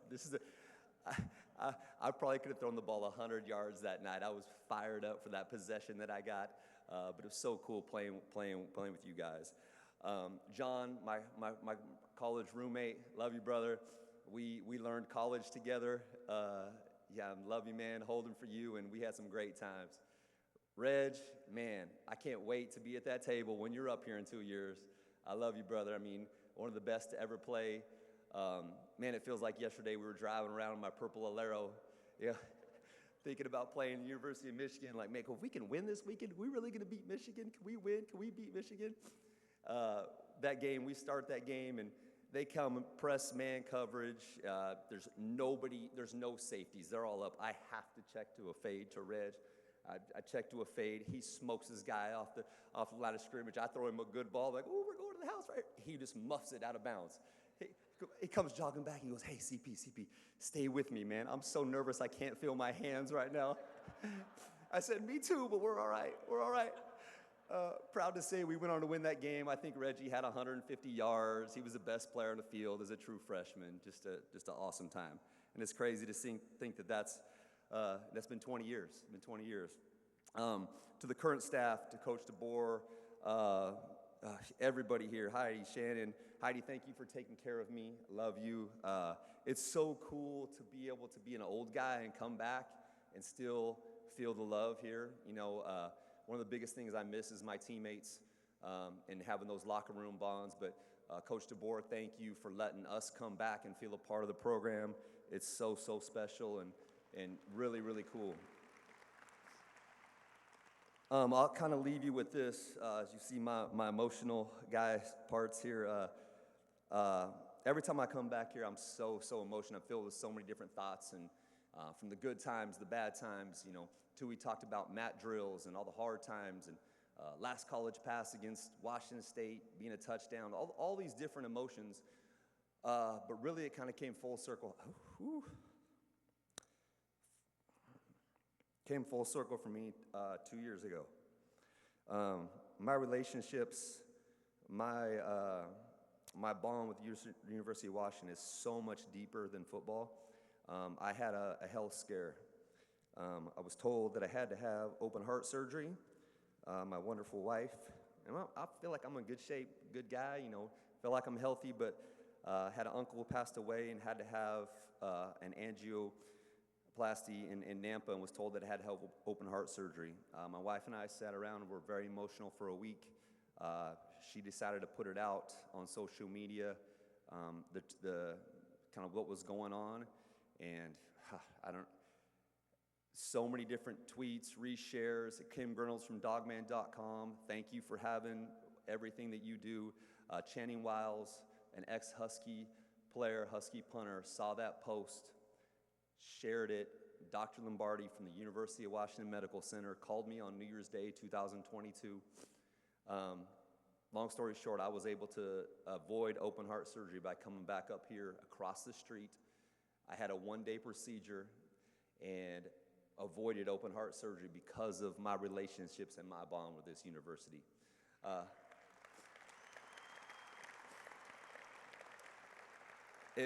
That night, I got goosebumps thinking about it. I came up here, had the procedure, walked outside. I am not lying to you. It was a cold winter day. The damn lights were on in the stadium. The lights were on in the stadium. Nobody there. And this is a special, special moment. I love this university. I will wear it with pride and toughness and emotion. I love this university. I'm so thankful for this opportunity. And as always, go Dogs.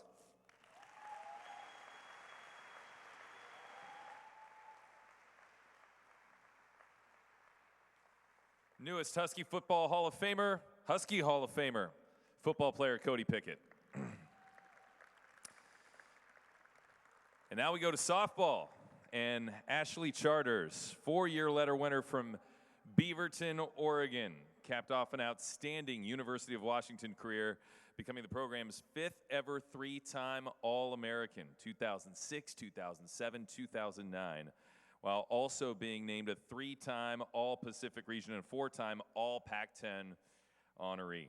2-time Women's College World Series All-Tournament Team selection in 07 and 09, and finished her career with UW records for stolen bases, also 3rd all-time in hits, and 2nd in batting average, hitting .396. 2009 Tom Hansen Conference Medal winner from the UW, and played 2 years with Team USA in 2009 and 2010 before playing in the National Fast Pitch League from 2011 to 2013. Ladies and gentlemen, here's our next inductee, Ashley Charters. Ashley Charters as a teammate was this quiet, confident leader. Every single team has different types of leaders, like people that lead by example, people that get on the field and just show up. And to me, Charters was always one of those leaders that could tame the whole group, that could get everyone all on board. She was a multi-threat player to opposing teams. She could play the short ball, and she could also hit it out of the park. What made Ashley fun to watch in her years growing up was mainly her speed. She was one of the fastest kids around. I used to sit in the stands and I would count her steps when she would steal second base. Most kids would take 11, but she could do it in 9 before she went into her slide, and it's something you can't teach. You just can't teach speed. She was a dominant player. Ashley was a 3-time All-American. She is somebody that not only statistically was one of the best players that we've ever had here, but She just was a leader in all things that she ever did. She was someone that could go in and have that hard conversation with a teammate, but I think what was so cool was that she could leave and still have that respect from the teammate. There was no way that we could have had the success that we had over the course of the careers that we played together without her leadership. I can think of so many times where the chips were down for Washington softball, and here comes Ashley Charters up to bat. We needed a 2-run home run, and Ashley Charters gave us that 2-run home run. We needed a leadoff on. Ashley gives us the leadoff on. We needed a tough play made, whether she was playing at second or short, and she made those plays. She is one of the toughest Huskies that I have ever coached. This is unbelievable recognition that you get from your university. I believe you deserve this more than anything, and proud to be your dad. Ashley, I just want to wish you from the bottom of my heart, congratulations on this amazing honor of being inducted into the 2023 Husky Hall of Fame on behalf of the softball team. Charters, congratulations to the 2023 Hall of Fame. Welcome to the club. We're happy to have you.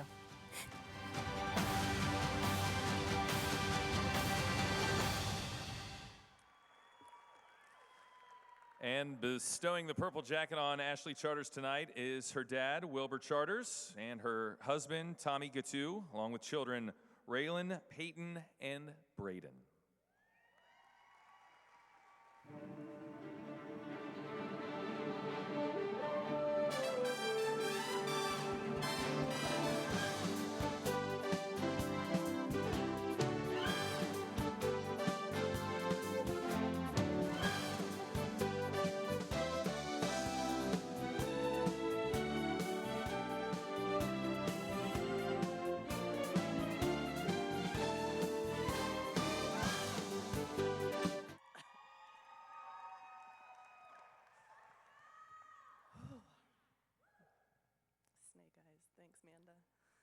Okay, we're way past bedtime, but I think we're hanging in there.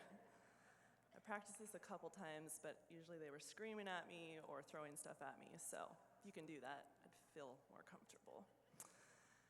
All right, first and foremost, I'd like to thank the University of Washington for this amazing honor. Never in a million years did I ever think I would be standing here today with my name amongst some of the greatest athletes to ever play at UW and beyond. I'd like to congratulate my fellow inductees.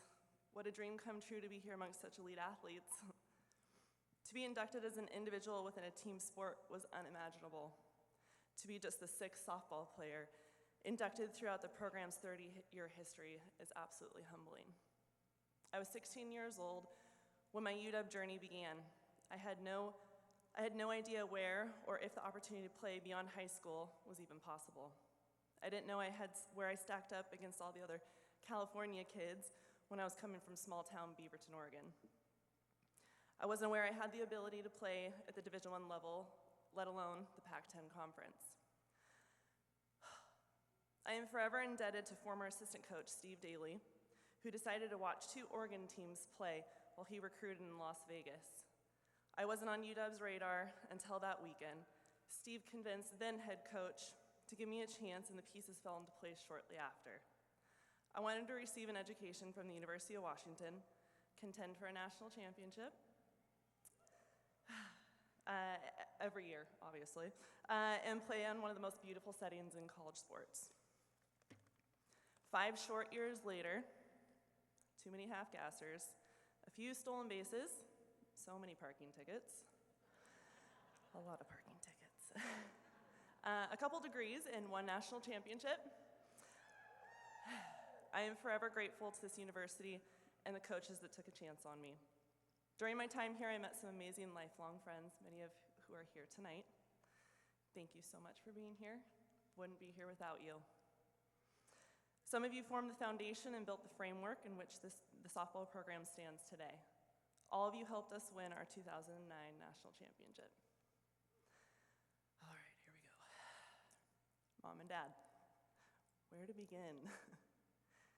Mom, thank you for being my biggest supporter and always seeing the bright side no matter what. Thank you for making sure I got to every practice and game on time. You taught me how to stay positive in this game of failure. Gave me incredible speed and answered the phone every time I called with laundry questions, which was very often. Dad, thank you for volunteering to coach when I was only 9 years old. You learned the game right alongside me and turned into one of the best coaches a daughter could ever ask for. I am so thankful for all the time you took out of your busy schedule to coach me throughout the years. You taught me how to put my head down and work harder than anyone. You provided me with your time, which I am forever grateful for. Who knows, you might have to come out of retirement when the girls decide to play. Thanks to my two brothers, Seth and Caleb, for letting me tag along to every baseball, basketball, soccer, football game growing up. You made me a tougher little sister by letting me play with the boys. Thanks for being someone that I looked up to and wanted to be just like. Coach Tar,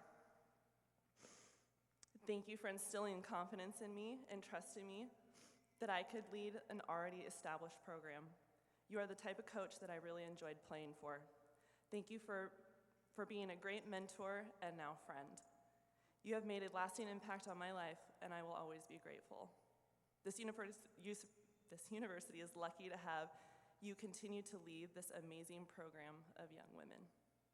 Coach Glasso, thanks to him, even though he couldn't be here tonight, he came in late in my career, and I am so thankful for him. Thanks to him for the countless hours of batting practice. He never complained or said no. We never felt guilty for getting in more work. We became better hitters because of his work ethic. We're almost there. Thanks to my husband for supporting me in my passion for the game. He hadn't been to a game before, yet became one of my biggest fans in the remainder of my career. I'm so thankful that you and our 3 kids, Raylan, Peyton, and Braden, are here with me tonight to celebrate one of the biggest moments. Kids, you may not remember this, but I want you to know that dreams like this are absolutely achievable. With a lot of hard work and dedication, this is all possible and so much more. I am honored to be one of the few members of the University of Washington Hall of Fame. Thank you, and go Dogs.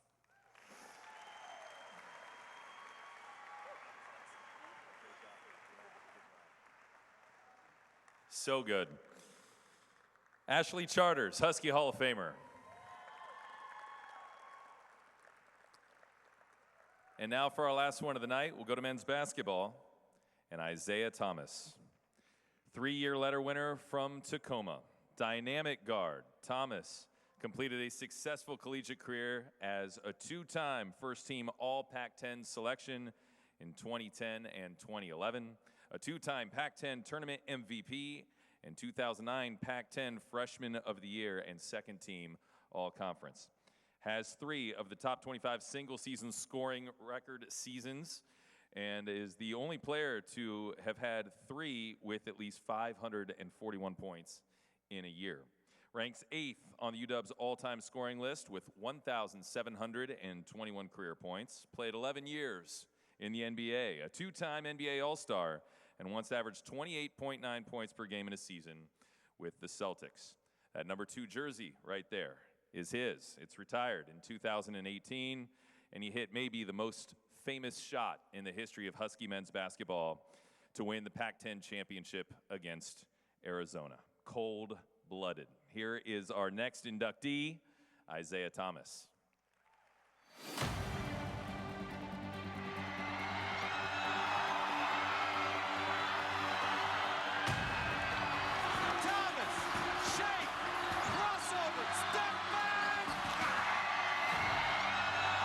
What was so exciting about Isaiah when you watched him is just his supreme level of confidence.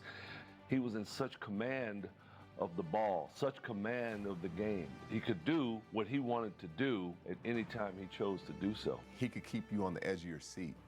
You're like, how's this little guy doing this? And he could just dominate games and do it with a smile and laugh. And the preparation met opportunity for him, and he took it somewhere else that nobody else is taking it. A fierce leader, a confident leader. He was able to lead by example before he even, opened his mouth. And even then, not that he knew the right things to say, but he was being so authentic and loved the game so much and knew everything that was going on that what he said helped our team. He played like he was the only one out there that didn't know he was under 6 feet tall. He played bigger, he scored at will, he played with a certain charisma and enjoyment. Basketball is supposed to be a big man's game, or somebody that's very athletic. He's not either one of those, but he's special because of his heart and his love and his mind and his skill level, and nobody's going to outwork him. When I see Isaiah, I don't really think about his height. I never thought about how short he was. He was such a force, and he was fearless, and I think that's what just brought it all together. The impact that Isaiah has made on the Pacific Northwest in general is just unbelievable. He's always been loyal to this area. With Isaiah staying here, being local, he represented his hometown so well, and what he's doing it will be remembered forever. And that's why he's in the Hall of Fame. Zeke, congratulations. Not only on being inducted into the Hall of Fame, but being the father that you are, being the husband that you are, being the mentor that you are. What a great leader, man. You're affecting so many lives. Man, Isaiah, just want to say congratulations, bro.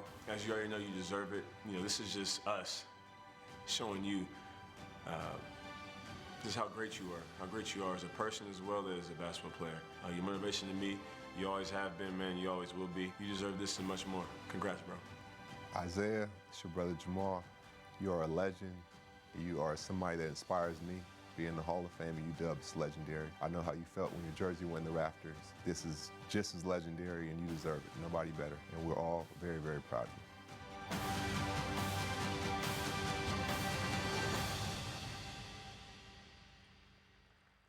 you. And bestowing the purple jacket on Isaiah Thomas tonight is his former coach, Cameron Dollar.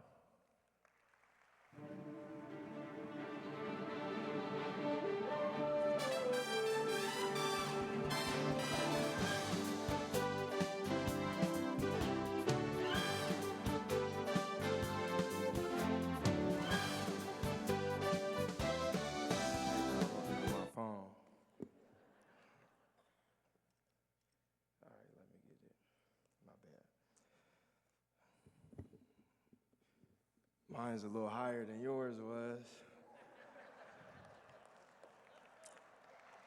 My bad on that. I had to get that one out there. It is truly an honor to be here, and words can't describe how grateful I am to be standing in front of you today. Being inducted into the University of Washington Athletic Department Hall of Fame as a member of such an esteemed group of legends from different eras is truly a dream come true. Playing for and graduating from UW was a life-changing experience that I always treasure. It offered the best of both worlds, competing and winning at the highest level on the court, while learning and developing off of it at one of the premier research and academic institutions in the world. And as a proud product of Tacoma with deep roots in the community, the opportunity to accomplish it all in what is essentially my hometown made it that much more special. And while this is supposed to be about me, and I'm standing at this podium alone, my story is about so much more than me. I stand here on the shoulders of giants who have afforded me the incredible opportunities that I was able to take advantage of, and a countless number of people who have groomed, nurtured, and encouraged me along the way. There are too many people to thank and too many stories to tell, but I'd like to acknowledge a few special individuals. First, I'd like to thank all my coaches. Coach Cameron Dollar is here. Coach Jim Shaw is here. After losses, Cameron Dollar would make me play one-on-one inside the paint with no foul calls. It didn't matter if it was on the road or at home. Jim Shaw, when things got tough, he said, "Zeke, quit being a mental midget." He always said that, so that always reminded me of, I tell my kids that sometimes. Especially the person I want to thank is Coach Lorenzo Romar. Coach Romar is the main reason I decided to come here and the epitome of a servant leadership. He taught me that leadership is more about your posture than it is your position. He also taught me the importance of integrity and being consistent with my words and my actions. I want to also thank all of my teammates for the memories, support, and lifelong relationships. Quincy Pondexter's in attendance today, which is somebody I looked up to since day one I've been here. One of my closest teammates I ever went to war with, and somebody that, I respect fully. I've learned so much from so many of you as well, like John Brockman, who to this day I still consider to be the best leader, the best teammate I've ever played with. He taught me how to practice relentless, reliability, and that if you're not always reliable, you're never reliable. The bonds we all built as teammates over the years are invaluable and have helped shape me into the man I am today. I want to also thank all of the fans for their constant support still to this day, my friends and family who have been with me from the beginning. I have close friends here as well. This has been with me since I was a kid. Most of all, I'd like to give a special shout out to my parents, my mom, my dad, my stepmother, my beautiful wife, Kayla, my sisters here, my amazing kids, James, Jaden, and Journey. You are all my everything, and you're why I'm here, and you're all I do it for. Finally, I'd like to thank God for making it all possible and allowing me to be able to walk such an extraordinary path and hopefully serve as a vessel for his glory. It hasn't ever been easy, but he's blessed me over and over again, and standing here in front of you today is just another example of his goodness. Looking back at my journey, my advice to anyone listening is to keep the faith, challenge any and all assumptions, and know that there are advantages to so-called disadvantages. Giants are not always who or what we think they are, and more than often we grossly overestimate them. However, the little guy underdog stories like mine are rare for a reason. They're hard. You have to be desperate. You have to be paranoid. You have to be relentless. You have to be unreasonably confident. You have to have the audacity to be unconventional and to play your way. You have to be outside the establishment and somewhat crazy. Part of my craziness came through as creativity that was purely for survival. That's all it was for. But the key to it all is falling in love with the process of mastery, self-discovery, and getting better each and every day to the point that you couldn't stop going even if you wanted to. Lastly, I say that when the dreams you dreamed are achieved, stay humble, stay faithful, keep dreaming. If UW taught me anything, it's that your dreams are meant to grow, evolve with and over time.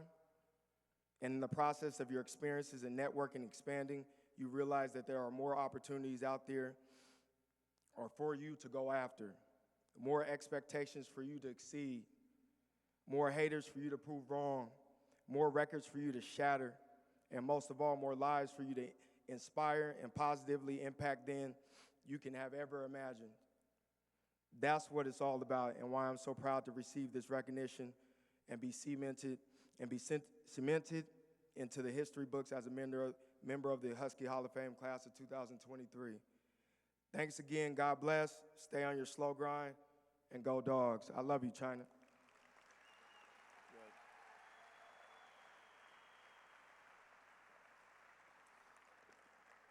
Isaiah Thomas, ladies and gentlemen. And Isaiah, if you'll stay up here real quick, and also if I could call up the rest of our 2023 class for one final time.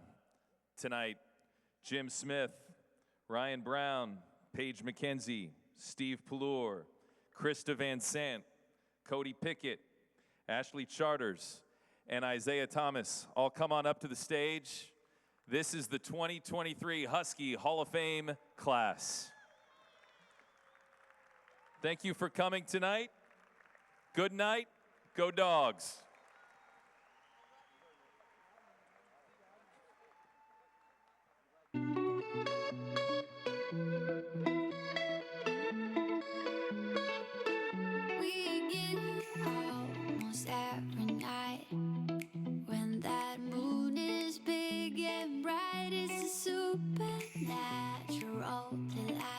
Everybody's dancing in the moonlight, dancing in the